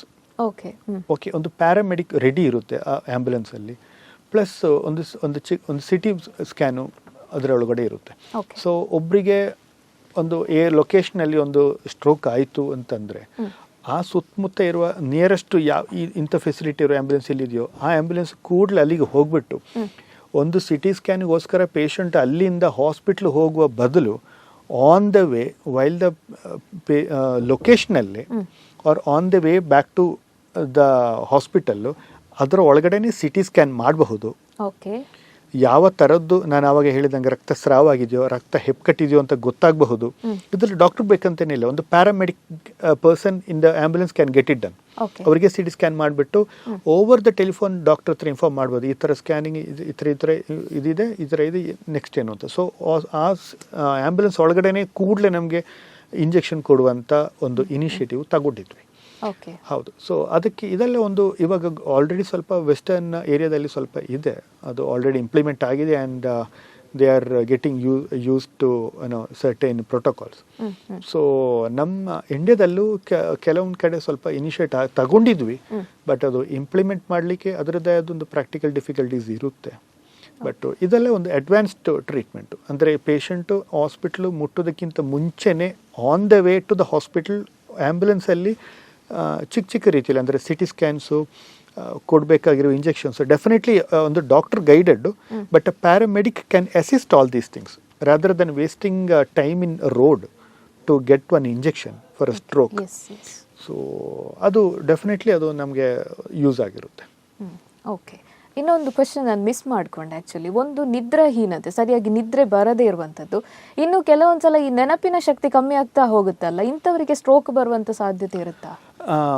ನಿದ್ರೆ ಕಡಿಮೆ ಅಂತ ಹೇಳಿದರೆ, ಯೂಶಲಿ ನಿದ್ರೆ ಕಡಿಮೆ ಯಾವಾಗ ಆಗುತ್ತೋ ಆವಾಗ ನಮಗೆ ನೀವು ಆವಾಗ ಕೇಳಿದಂಗೆ ಒತ್ತಡ, ಈ ಸ್ಟ್ರೆಸ್ಸಸ್ ಅಲ್ಲಿ ಸ್ವಲ್ಪ ಜಾಸ್ತಿ ಇರುತ್ತೆ. ಅದೇ ಸಾಕು ಒಬ್ಬರಿಗೆ BP ಮತ್ತು ಹಾರ್ಟ್ ರೇಟ್ ಫ್ಲಕ್ಚುಯೇಷನ್ಸ್ ಎಲ್ಲ ಆಗಲಿಕ್ಕೆ. ಸೊ ಆ ಫ್ಲಕ್ಚುಯೇಷನ್ ಕಾರಣ ಡೆಫಿನೆಟ್ಲಿ ಅವರಿಗೆ ರಕ್ತ ಕಟ್ಟುವ ಸಾಧ್ಯತೆ ಸ್ವಲ್ಪ ಜಾಸ್ತಿ ಇರುತ್ತೆ. ಓಕೆ, ಸೊ ಅದೇ ಸಾಕು ಒಬ್ಬರಿಗೆ ಒಂದು ಇದು ಕ್ಲಾಟ್ ಫಾರ್ಮೇಷನ್ ಆಗಲಿಕ್ಕೆ. ಓಕೆ, ಈಗ ಪದೇ ಪದೇ ರಿಕರಿಂಗ್ ಹೆಡ್ಏಕ್ಸ್ ಇದ್ದರೆ ಅವರಿಗೆ ಸ್ಟ್ರೋಕ್ ಆಗೋ ಸಾಧ್ಯತೆ ಇದೆಯಾ? ರಿಕರಿಂಗ್ ಹೆಡ್ಏಕ್ಸ್ ಅಂತ ಹೇಳಿದ್ರೆ ಹಲವಾರು ಕಂಡೀಷನಲ್ಲಿ ಬರುತ್ತೆ. ಬಟ್ ರಿಕರೆಂಟ್ ಹೆಡ್ಏಕ್ ಕಾರಣ ಅವರಿಗೆ BP ಫ್ಲಕ್ಚುಯೇಷನ್ಸ್ ಅಲ್ಲಿ ಏನಾದರೂ ಆದರೆ ಡೆಫಿನೆಟ್ಲಿ ಅದೊಂದು ರಿಸ್ಕ್ ಫ್ಯಾಕ್ಟರ್ಸ್ ಇರುತ್ತೆ. ಓಕೆ, ಇನ್ನೊಂದು ವಿಷಯ ಅಂತ ಹೇಳಿದ್ರೆ, ಕೆಲವರು ಶಾರ್ಟ್ ಬ್ರೀದ್ ಮಾಡ್ತಾರೆ, ತುಂಬಾ ದೀರ್ಘವಾಗಿ ಉಸಿರು ತಗೊಳ್ಳೋದಿಲ್ಲ, ಅಥವಾ ನಿದ್ದೆಯಲ್ಲಿ ಗಮನಿಸಿದ್ರು ಕೂಡ ತುಂಬಾ ವೇಗವಾಗಿ ಉಸಿರಾಡುವಂಥದ್ದೆಲ್ಲ.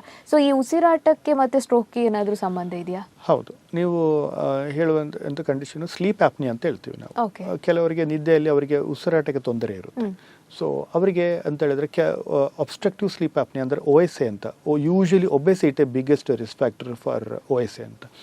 ಸೊ ಅಂಥವರಿಗೆ BP ಜಾಸ್ತಿ ಆಗುವ ಸಾಧ್ಯತೆ ಸ್ವಲ್ಪ ಜಾಸ್ತಿ ಇರುತ್ತೆ. ಅದು ಎಲ್ಡರ್ಲಿ ಇರಬೇಕಂತೇನಿಲ್ಲ, 40-50 ವರ್ಷ ಆದರೆ OSA ಇರುವ ವ್ಯಕ್ತಿಯಲ್ಲಿ ಸ್ಲೀಪ್ ಆಪ್ನಿಯಾ ಅಂದರೆ ಈ ಉಸಿರಾಡುವ ತೊಂದರೆ ಇರುವ, ಇಂಥ ನಿದ್ದೆಯಲ್ಲಿ ಬರುವ ಉಸಿರಾಡುವ ತೊಂದರೆ ಇರುವ ಪೇಷಂಟ್ಸಿಗೆ ಯೂಶಲಿ BP ಸ್ವಲ್ಪ ಹೈ ಇರುತ್ತೆ, ಸ್ವಲ್ಪ ಜಾಸ್ತಿನೇ ಇರುತ್ತೆ.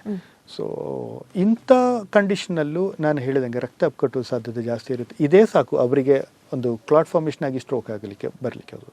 ಇನ್ನು ಫಾಸ್ಟ್ ಪರೀಕ್ಷೆ ಅಂದ್ರೆ ಏನು? ಹೌದು, ಫಾಸ್ಟ್ ಅಂತ ಹೇಳಿದ್ರೆ ಅದೇ ನಾನು ಆವಾಗ ಆಕ್ರೋನಿಮ್, ಅದೊಂದು ಮುನ್ಸೂಚನೆಗಳಲ್ಲಿ FAST ಅಂತ, ಅದು ಫಾಸ್ಟ್. ಸೊ ಅದು ಹೇಳಿದಂಗೆ ಅದು ಆ್ಯಕ್ಚುಲಿ ಫಾಸ್ಟಿಗಿಂತ ಅದು B ಫಾಸ್ಟ್ ಅಂತ ಆಗಿದೆ. FAST ಅಂತ ಹೇಳಿದ್ರೆ F stands for facial symptoms, A for arms and S for speech and T for time. So ಅದಕ್ಕೆ BE ಆ್ಯಡ್ ಮಾಡಿದ್ದಾರೆ, B for balance and E for I.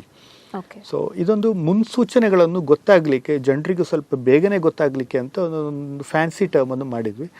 But it is actually doing wonderful job. ಯಾಕಂತ ಹೇಳಿದ್ರೆ ಜನರಿಗೆ ಸ್ವಲ್ಪ ಬೇಗನೆ ಗೊತ್ತಾಗ್ಬಿಡುತ್ತೆ ಮುನ್ಸೂಚನೆಗಳು. Okay. ಇನ್ನು ಇವಾಗ ಯಾವುದೇ ಕಾಯಿಲೆ ಆಗಿರುವಂಥದ್ದು ಇವಾಗಿನ ಜೀವನ ಶೈಲಿಗೆ ಕಂಪೇರ್ ಮಾಡಿದ್ರೆ ಲೈಫ್ ಸ್ಟೈಲಿಂದಾಗಿ ಕಾಯಿಲೆಗಳು ಉಲ್ಬಣ ಆಗ್ತಾ ಇದೆ, ಜಾಸ್ತಿ ಆಗ್ತಾ ಇದೆ. ಸೊ ಯಾವ ರೀತಿಯಾದ ಒಂದು ಆಹಾರ ಶೈಲಿ ಆಗಿರ್ಬೋದು, ಜೀವನ ಕ್ರಮ ಆಗಿರ್ಬೋದು, ಇದನ್ನ ಫಾಲೋ ಮಾಡಿದ್ರೆ ಈ ಸ್ಟ್ರೋಕ್ ಅಥವಾ ಪಾರ್ಶ್ವವಾಯು ಬರುವಂಥದ್ದನ್ನ ಗಣನೀಯವಾಗಿ ಕಡಿಮೆ ಮಾಡ್ಬೋದು ಅಂತ ಹೇಳ್ತೀರಿ? ಹೌದು. ಇವಾಗ ನಾವು ಈ ಡಯಟ್ ಕಂಟ್ರೋಲಲ್ಲಿ ಬೇಸಿಕಲಿ ನಮಗೆ ಮೆಟಬಾಲಿಕ್ ಡಿಸಾರ್ಡರ್ಸನ್ನು ಯಾವಾಗ ನಮ್ಗೆ ಅದನ್ನು ಪ್ರಿವೆಂಟ್ ಮಾಡಲಿಕ್ಕೆ ಆಗುತ್ತೋ, ಬಿ ಪಿನೇ ಇರಬೇಕಂತೇನಿಲ್ಲ, ಸ್ವಲ್ಪ ಕೊಲೆಸ್ಟ್ರಾಲ್ ಜಾಸ್ತಿ ಇದ್ರೂ ಇಲ್ಲ, ಅವರಿಗೆ ಒಬೆಸಿಟಿ, ಸೆಡೆಂಟ್ರಿ ಲೈಫ್ ಸ್ಟೈಲ್ಸು, ಇಂಥ ಕಂಡೀಷನ್ಸಲ್ಲೇ ಅವರಿಗೆ ಸ್ಟ್ರೋಕ್ ಬರೋ ಸಾಧ್ಯತೆ ಇರುತ್ತೆ. ಸೊ ಏನೂ ಇಲ್ಲಾಂದ್ರೂ, ಯಾವ ರಿಸ್ಕ್ ಫ್ಯಾಕ್ಟರ್ಸ್ ಇಲ್ಲ ಅಂದ್ರೂ ನಾವು ನಮ್ಮದು ರೂಟೀನ್ ರೆಕಮೆಂಡೇಶನ್ ಏನು ಅಂತ ಹೇಳಿದ್ರೆ ಸ್ವಲ್ಪ ಹೆಲ್ತಿ ಡಯಟ್ ಫಾಲೋ ಮಾಡಬೇಕು ಅಂತ. ಯೂಶಲಿ ನಮ್ಮದು ಟೆಕ್ಸ್ಟ್ ಬುಕ್ಸ್ ಪ್ರಕಾರ ಮೆಡಿಟೇರಿಯನ್ ಡಯಟ್ ಅಂಥದ್ರಲ್ಲಿ ಇರುತ್ತೆ. ಬಟ್ ಇಂಡಿಯನ್ಸಿಗೆ ಅಂತ ಹೇಳಿದ್ರೆ ನಾವು ಸ್ವಲ್ಪ ಕಾರ್ಬೋಹೈಡ್ರೇಟ್ಸ್ ಕಡಿಮೆ ಮಾಡಿಬಿಟ್ಟು ಅಂತ ಸ್ವಲ್ಪ ಕಾನ್ಷಿಯಸ್ ಆಗಿ ಡಯಟ್ ತಗೊಳ್ಳೋಣ ಅಂತ. ಅಂದರೆ ಒಬ್ಬ ವ್ಯಕ್ತಿಗೆ ಅವನ ಜೀವನ ರೀತಿ ಪ್ರಕಾರ ಎಷ್ಟು ಕಾರ್ಬೋಹೈಡ್ರೇಟ್ ಅಥವಾ ಎಷ್ಟು ಅವನಿಗೆ ಎನರ್ಜಿ ಸಾಕಾಗುತ್ತೋ ಅಷ್ಟೇ ಅವನು ಊಟ ಮಾಡಿದರೆ ಸಾಕು, ಅಲ್ಲ ಆಹಾರ ತಗೊಂಡ್ರೆ ಸಾಕು. ಸೊ ತಗೊಳ್ಳುವ ಆಹಾರದಲ್ಲಿ ಎಷ್ಟು ಎನರ್ಜಿ ಇದೆ, ಎಷ್ಟು ಕ್ಯಾಲರೀಸ್ ಇದೆ, ಇದೆಷ್ಟು ಪ್ರೋಟೀನ್, ಎಷ್ಟು ಕಾರ್ಬೋಹೈಡ್ರೇಟ್, ಎಷ್ಟು ಫ್ಯಾಟ್ ಕೊಂಡು ಎಲ್ಲ ಡೀಟೇಲ್ ಆಗಿ ಗೊತ್ತಾಗಬೇಕಂತೇನಿಲ್ಲ. ಉದಾಹರಣೆ, ಒಬ್ಬರಿಗೆ ಒಂದು ಮಧ್ಯಾಹ್ನ ಒಂದು ಊಟ ಮಾಡುವಾಗ ಅವನು ತಗೊಳ್ತಾ ಇರುವ ಅನ್ನ, ರೈಸಿದ್ದು ಪ್ರಪೋರ್ಷನ್ ಅವರು ಮಾಡ್ತಾ ಇರೋ ಕೆಲಸಕ್ಕೆ ತಕ್ಕಂಥದ್ದು ಅವರಿಗೆ ಗೊತ್ತಿರುತ್ತೆ. ಅದು ಯಾವ ಡಾಕ್ಟ್ರು ಹೇಳ್ಬೇಕಂತೇನಿರಲ್ಲ, ಅವರಿಗೆ ಗೊತ್ತಿರುತ್ತೆ. ಸೊ ಆ ಪ್ರಪೋರ್ಷನ್ ಆಫ್ ಈ ಕಾರ್ಬೋಹೈಡ್ರೇಟ್ಸು ಅಂತ ಹೇಳಿದ್ರೆ ನಾವು ಯೂಶಲಿ ತಗೊಳ್ತಾ ಇರೋ ರೈಸ್ ಐಟಮ್ಸು, ಸ್ವೀಟ್ ಐಟಮ್ಸು, ಒಕೇಶ್ನಲಿ ಇವಾಗ ಒಂದು ಡೆಸರ್ಟ್ ತಗೊಳ್ಳೋದ್ರ ವರ್ಸಸ್ ಎಲ್ಲ ಲಂಚಲ್ಲಿ ಒಂದು ಇರುವ ಡೆಸರ್ಟ್ಗೂ. ಸೊ ಇಂಥ ಒಂದು ಸ್ವಲ್ಪ ಕಾನ್ಷಿಯಸ್ ಆಗಿಬಿಟ್ಟು ಅಟ್ಲೀಸ್ಟ್ ಅವರವರ ಲೆವೆಲಕ್ಕೆ ಒಂದು ಸ್ವಲ್ಪ ಡಯಟ್ ಕಂಟ್ರೋಲ್ ಇಟ್ಟರೆ ಡೆಫಿನೆಟ್ಲಿ ಅದೊಂದು ಸ್ಟ್ರೋಕ್ ಅನ್ನು ಪ್ರಿವೆಂಟ್ ಮಾಡಬಹುದು. Yes, okay. ಇನ್ನು ವರ್ಕೌಟ್, ಲೈಫ್ ಸ್ಟೈಲಲ್ಲಿ ವರ್ಕೌಟ್ ಇನ್ಕ್ಲೂಡ್ ಮಾಡಿಕೊಂಡ್ರೆ ಅವರಿಗೆ ಸ್ಟ್ರೋಕ್ ಬರುವ ಸಾಧ್ಯತೆ ಕಮ್ಮಿ. ವರ್ಕೌಟ್ ಅಂತ ಹೇಳಿದ್ರೆ ಬೇಸಿಕಲಿ ನಾನು ಹೇಳಿದಂಗೆ ಅವರಿಗೆ ಇರುವ ಅವ್ರು ತಗೊಳ್ತಾ ಇರೋ ಕ್ಯಾಲರೀಸ್ ಜಾಸ್ತಿ ಇದ್ದರೆ ಡೆಫಿನೆಟ್ಲಿ ಅದು ಒಂದಲ್ಲ ಒಂದು ರೀತಿಯಲ್ಲಿ it has to get dissipated. So ವರ್ಕೌಟಲ್ಲಿ ನಾವೇನಂತ ಹೇಳಿದ್ರೆ ಎಕ್ಸ್ಟ್ರಾ ಫ್ಯಾಟ್ ಡೆಪೋಸಿಷನ್ಸು ಮತ್ತು ಈ ಮೆಟಬಾಲಿಕ್ ಡಿಸಾರ್ಡರ್ಸ್ ನಾನು ಏನು ಹೇಳಿದೆವು ಅದನ್ನು ನಮಗೆ ತಡೆಗಟ್ಟಬಹುದು. ಸೊ ಅದು ಸ್ಟ್ರೋಕ್ ಆಗದಂಗೆ ಸ್ವಲ್ಪ ಸಹಾಯ ಮಾಡುತ್ತೆ. ಓಕೆ. ವರ್ಕೌಟ್ ಯಾಕೆ ಮೆನ್ಷನ್ ಮಾಡಿದ್ದು ಅಂತ ಹೇಳಿದ್ರೆ, ಯೂಶಲಿ ಕಾರ್ಪೊರೇಟ್ ಲೆವೆಲ್ ಎಂಪ್ಲಾಯೀಸ್ ಎಲ್ಲ ಯಾರಿದ್ದಾರೆ ದೇ ಡೋಂಟ್ ಮೂವ್, ಕಾರಲ್ಲೇ ಬರ್ತಾರೆ. ಕಾರ್ಪೊರೇಟ್ ಅಂತಲ್ಲ, ಅದು ಸೆಡೆಂಟ್ರಿ ಲೈಫ್ ಸ್ಟೈಲ್ ಯಾರಿಗಿದೆಯೋ, ಫಾರ್ ಎಕ್ಸಾಂಪಲ್ ಒಬ್ರು ಏನು ರಿಟೈರ್ ಆಗಿರಬಹುದು but is not moving around. So ಅವ್ರ ಸೆಡೆಂಟ್ರಿ ಲೈಫ್ ಸ್ಟೈಲು ಅದು ಇವಾಗ ಫಾರ್ ಎಕ್ಸಾಂಪಲ್ ಕೆಲವರು ಹೇಳ್ತೇವೆ ನಾನು ಅಂಗಡಿಯಲ್ಲಿ ಅಲ್ಲಿ ಅಂಗಡಿ ಒಳಗಡೆನೆ ಬೆಳಿಗ್ಗೆಯಿಂದ ಸಾಯಂಕಾಲ ತನಕ ನಡೀತಾ ಇರ್ತದೆ, ಅದು ಸಾಕಾಗಲ್ಲ. ಮೂವಿಂಗ್ ಅರೌಂಡ್ ಇನ್ನು ವಿದಿನ್ ಎ ಶಾಪರ್ ಸ್ವಲ್ಪ ಅದು ಆಗಲ್ಲ. ಅವ್ರು ಹೇಳ್ತೀವಿ ನಾವು ಸುಸ್ತಾಗುತ್ತೆ ಅಂತ. That is mental exhaustion, that is not a physical exhaustion. You can call that as a workout. Okay. So workout ಅಂತ ಹೇಳಿದ್ರೆ ನಿಮ್ಮದು ಈ BMR ಅಂತ ಹೇಳಿದ್ರೆ ಬಾಡಿಯಲ್ಲಿ ಇರೋ ಮೆಟಬಾಲಿಕ್ ರೇಟು ಸ್ವಲ್ಪ ಜಾಸ್ತಿ ಇರಬೇಕು ಯಾವಾಗಲೂ.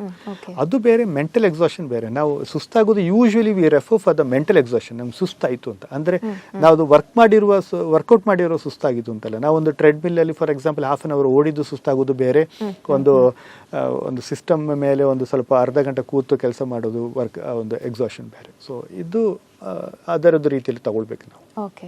ಇನ್ನು ಜಿಮ್ ಮತ್ತೆ ಎಕ್ಸೆಸಿವ್ ವರ್ಕೌಟ್ ಯಾರು ಮಾಡ್ತಾರೆ ಅವರಿಗೆ ಹಾರ್ಟ್ ಅಟ್ಯಾಕ್ ಆಗುವಂತ ರಿಸ್ಕ್ ಕೆಲವೊಂದು ಕಡೆಗಳಲ್ಲಿ ನಾವು ನೋಡಿದ್ವಿ. ಇಮಿಡಿಯೇಟ್ ಬಂದ ಕೂಡಲೇ ಹಾರ್ಟ್ ಅಟ್ಯಾಕ್ ಆಯ್ತು ಅಂತ. ಸೊ ಏನಾದ್ರೂ ಬೈ ಚಾನ್ಸ್ ಸ್ಟ್ರೋಕ್ ಅಟ್ಯಾಕ್ ಕೂಡ ಆಗುತ್ತಾ ಅಂತ?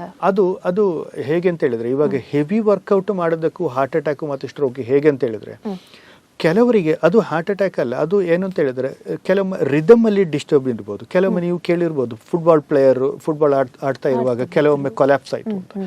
ಅದು ಹಾರ್ಟ್ ಅಟ್ಯಾಕ್ಗಿಂತ ಅದು ರಿದಮ್ ಅಲ್ಲಿ ಬರುವ ತೊಂದರೆಗಳು. ಅಂದ್ರೆ ನಾವೀಗ ಒಂದು ಹಾರ್ಟ್ ರೇಟ್ ಅಂದ್ರೆ ಇಷ್ಟೊಂದು ರೀತಿಯಲ್ಲಿ ಇದ್ದಿರುತ್ತೆ, ಒಂದು ಮಿನಿಟಲ್ಲಿ ಒಂದು 70 ಹೊಡ್ಕೊಳ್ಬೇಕು ಅಂತ. ಕೆಲವರು ಏನು ಅಂತ ಹೇಳಿದ್ರೆ ಅದರಲ್ಲಿ ಆ ರಿದಮ್ ಸ್ವಲ್ಪ ಜಾಸ್ತಿ ಇರುತ್ತೆ. ಕೆಲವೊಮ್ಮೆ ಅದು 70 or 80 ಇದ್ದದ್ದು 150 ಆಗುತ್ತೆ, ಒಂದು ಸ್ವಲ್ಪ ಸೆಕೆಂಡ್ಸ್. ಅದನ್ನೇ ಅದೊಂದು 20-30 ಬರುತ್ತೆ. ಸೊ ಅದು ರಿದಮ್ ಡಿಸ್ಟರ್ಬೆನ್ಸ್ ಕಾರಣ ಬರುವ ಇದು. ಕ್ಲಾಟ್ ಆಗಿ ಬರುವ ಸಾಧ್ಯತೆ ಇರುತ್ತೆ, ಬಟ್ ಅದು ಅವರಿಗೆ ಇನ್ ಜನರಲ್ ಸ್ವಲ್ಪ ಟೆಂಡೆನ್ಸಿ ಜಾಸ್ತಿ ಇರಬಹುದು. ಬಟ್ ಅದು ಬೇರೆ, ಈ ರಿದಮಲ್ಲಿ ಡಿಸ್ಟರ್ಬೆನ್ಸ್ ಕಂಡು ಬರುವ ತೊಂದರೆಗಳು ಬೇರೆ. ಅದು ಓಕೆ. ಇವಾಗ ಸ್ಟ್ರೋಕಿನ ಬರುವಂತಹ ಗುಣ ಲಕ್ಷಣಗಳು ಅಂತ ಬಗ್ಗೆ ನಾವು ಮಾತಾಡ್ತಾ ಇದ್ವಿ. ಫಾರ್ ಎಕ್ಸಾಂಪಲ್ ಫೇಸಲ್ಲಿ ಒಂದು ಬಲಹೀನತೆ ಬರುವಂಥದ್ದಾಗಿರ್ಬೋದು, ಇದೆಲ್ಲ ಲಕ್ಷಣಗಳು ಅಂತ. ಸೊ ಇಂಥವರಿಗೆ ಯಾವ ರೀತಿಯಲ್ಲಿ ಮೆಡಿಸಿನ್ ಕೊಡ್ತೀರಿ? ಮತ್ತು ಸ್ಟ್ರೋಕ್ ಅಟ್ಯಾಕ್ ಆಯಿತು, ಅವರು ಮಲಗಿದಿಂದ ಏಳಕ್ಕೆ ಆಗ್ತಿಲ್ಲ, ಅವ್ರ ಬಾಡಿ ಎಲ್ಲ ಮೂವ್ ಆಗ್ತಿಲ್ಲ ಅಂತಿದ್ದವ್ರಿಗೆ, ಅಂಥವರಿಗೆ ಡಿಫ್ರೆನ್ಸ್ ಇದೆಯಾ ಇದರಲ್ಲಿ ಚಿಕಿತ್ಸೆಯಲ್ಲಿ? ಹೌದು. ಹಾಗೆ ಹೇಗೆ ಅಂತ ಹೇಳಿದ್ರೆ, ನಾವು ಇವಾಗ MRI ಮಾಡ್ಕೊಳ್ಳುವಾಗ ಅಲ್ಲ CT ಸ್ಕ್ಯಾನ್ ಮಾಡ್ಕೊಳ್ಳೋ ಗೊತ್ತಾಗುತ್ತೆ ಎಷ್ಟು ದೊಡ್ಡ ಸ್ಟ್ರೋಕು ಅಲ್ಲ ಎಷ್ಟು ಲೆವೆಲ್ ಆಫ್ ಡ್ಯಾಮೇಜ್ ಬಂದಿದೆ ಅಂತ ಹೇಳಿದ್ರೆ. ಸೊ ಆ ಲೆವೆಲ್ ಆಫ್ ಡ್ಯಾಮೇಜ್ ಎಷ್ಟಿದೆಯೋ ಅದರದಂಥದ್ದು ನಾವು ಟ್ರೀಟ್ಮೆಂಟ್ ಸ್ವಲ್ಪ ಡಿಫರೆಂಟ್ ಇರುತ್ತೆ. ಅಂದರೆ ಕೆಲವರಿಗೆ ಈ ರಕ್ತ ತೆಳುವಂಥ ಇಂಜೆಕ್ಷನ್ಸ್ ಕೊಟ್ಟರೆ ಸ್ವಲ್ಪ ವಿಪರೀತವಾಗಿ ಆಕ್ಟ್ ಆಗುತ್ತೆ. ಕೆಲವರಿಗೆ ಏನಂತ ಹೇಳಿದ್ರೆ ಫುಲ್ ಡೋಸ್ ಕೊಡಬೇಕಾಗಿ ಬರುತ್ತೆ. ಅದು ನಾವು ಲೆವೆಲ್ ಆಫ್ ಡ್ಯಾಮೇಜ್ ಎಷ್ಟಿದೆಯೋ ಅಂತ ನೋಡಿಕೊಂಡು, ಕೆಲವರಿಗೆ ಎದ್ದೇಳುವಾಗ ಒಂದು ಕೈ ಮಾತ್ರ ಸ್ವಲ್ಪ ಬಂದಿರಲ್ಲ, ಅಲ್ಲ ಒಂದು ಪೂರ್ತಿ ಇರಲ್ಲ, ಸೊ ಡ್ಯಾಮೇಜ್ ಜಾಸ್ತಿ ಇರುತ್ತೆ. ಅವರಿಗೆ ಫುಲ್ ಡೋಸ್ ಕೊಡಲಿಕ್ಕೆ ಸ್ವಲ್ಪ ಪ್ರೋಟೋಕಾಲ್ಸ್ ಅಲ್ಲೇ ಬೇರೆನೇ ಥರ ಇರುತ್ತೆ. ಓಕೆ. ಸೊ ಇವಾಗ ಚಿಕಿತ್ಸೆ ಏನಿದೆ ಅಥವಾ ಸ್ಟ್ರೋಕಿನ ಬಗ್ಗೆ ಮಾಹಿತಿ ಪಸರಿಸುವಂಥ ಕೆಲಸ ಆಗಿರ್ಬೋದು, ಇದಕ್ಕೆ ಗೌರ್ಮೆಂಟಿಂದ ಯಾವೆಲ್ಲ ರೀತಿಯಾಗಿ ಇನಿಷಿಯೇಟಿವ್ಸ್ ಇದೆ? ಗೌರ್ಮೆಂಟಿಂದ ಇವಾಗ ನೋಡಿ, ಈ ವರ್ಲ್ಡ್ ಸ್ಟ್ರೋಕ್ ಡೇ ಅಲ್ಲಿ ಕೊಡ್ತಾ ಇರೋ ಥೀಮ್ ಎವ್ರಿ ಮಿನಿಟ್ ಕೌಂಟ್ಸ್ ಅಂತ. ಸೊ ಈ ಪಬ್ಲಿಕ್ ಅವೇರ್ನೆಸ್ ಸ್ವಲ್ಪ ಜಾಸ್ತಿ ಇರುತ್ತೆ. ಒಂದು. ಎರಡನೇದು, ನಾನು ಅವಾಗ ಹೇಳಿದಂಗೆ ಅಡ್ವಾನ್ಸ್ಡ್ ಟ್ರೀಟ್ಮೆಂಟ್ ಅಂತ ಹೇಳಿದ್ರೆ mobile CT scan plus stroke intervention mobile unit ಅಂತ. ಸೊ ಇಂಥವುಗಳನ್ನೆಲ್ಲ ಸ್ವಲ್ಪ ಇಂಪ್ಲಿಮೆಂಟ್ ಮಾಡಲಿಕ್ಕೆ ಕೆಲವು ಪ್ರೋಟೋಕಾಲ್ಸ್ ಎಲ್ಲ ನೋಡ್ತಾ ಇದ್ದೀವಿ. So hopefully in the future we will also get such mobile stroke units.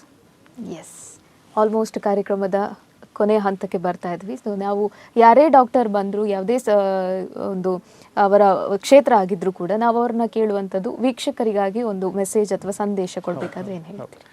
So ವೀಕ್ಷಕರಿಗಿರುವ ಸಂದೇಶ ಏನು ಅಂತ ಹೇಳಿದರೆ, ಇವಾಗ ಈ ವರ್ಲ್ಡ್ ಸ್ಟ್ರೋಕ್ ಡೇ ಅಲ್ಲಿ ಇರುವ ಎವ್ರಿ ಮಿನಿಟ್ ಕೌಂಟ್ಸ್ ಅಂತ ಹೇಳಿದಂಗೆ, ದಯವಿಟ್ಟು ಯಾವ ಮುನ್ಸೂಚನೆಗಳನ್ನು ನಾವು ನೆಗ್ಲೆಕ್ಟ್ ಮಾಡದೆ ಕೂಡಲೇ ಒಂದು ಮೆಡಿಕಲ್ ಅಟೆನ್ಷನ್ ತಗೊಳ್ಬೇಕು. ಒಂದು. ಎರಡನೇದು ಏನು ಅಂತ ಹೇಳಿದರೆ, ಒಂದು ಸ್ಟ್ರೋಕ್ ಆಗಿದೆ ಅಂತ ಹೇಳಿದರೆ ಎರಡನೇದು ಮೇಯ್ನು ಆ ಡಾಕ್ಟರ್ಸ್ಗಳು ಕೊಡ್ತಾ ಇರುವ ಟ್ರೀಟ್ಮೆಂಟನ್ನು ಫಾಲೋ ಅಪ್ ಮಾಡಬೇಕು ಅಂತ.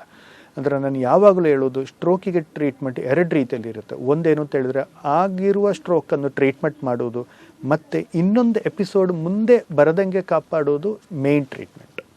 ಸೊ ಒಂದು ಟ್ರೀಟ್ಮೆಂಟನ್ನು, ಒಂದು ಸ್ಟ್ರೋಕಿಗೆ ಟ್ರೀಟ್ಮೆಂಟ್ ಮಾಡಿಕೊಂಡು ಸರಿಯಾಗಿ ಅದೊಂದು ಏನು ಪ್ರಾಬ್ಲಮ್ ಇಲ್ಲದೆ ವಾಪಸ್ ಬಂದರೆ ಅದರಲ್ಲಿ ಮುಗೀತು ಅಂತಲ್ಲ, ಇನ್ನೊಂದು ಎಪಿಸೋಡು ಅವರಿಗೆ ಬರದಂಗೆ ಕಾಪಾಡಲಿಕ್ಕೆ ಮೇನ್ ಟ್ರೀಟ್ಮೆಂಟ್ ತಗೊಳ್ಬೇಕು.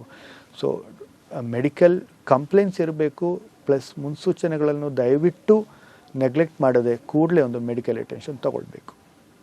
Yes, thank you so much doctor Shaheer. ಇಷ್ಟೊತ್ತು ನಮ್ಮ ಜೊತೆ ಇದ್ದು ಕಾರ್ಯಕ್ರಮದಲ್ಲಿ ತುಂಬ ಮಾಹಿತಿಯನ್ನು ಕೊಟ್ರಿ. ಎಸ್ಪೆಷಲಿ ಒಂದು ಗೌರ್ಮೆಂಟ್ ಇನಿಷಿಯೇಟಿವ್ಸ್ ಆಗಿರ್ಬೋದು ಅಥವಾ ಅಡ್ವಾನ್ಸ್ ಟೆಕ್ನಾಲಜಿ ಬಗ್ಗೆ ಮಾಹಿತಿಯನ್ನು ಕೊಟ್ಟಿದ್ದಕ್ಕೆ ಥ್ಯಾಂಕ್ ಯು ಸೋ ಮಚ್.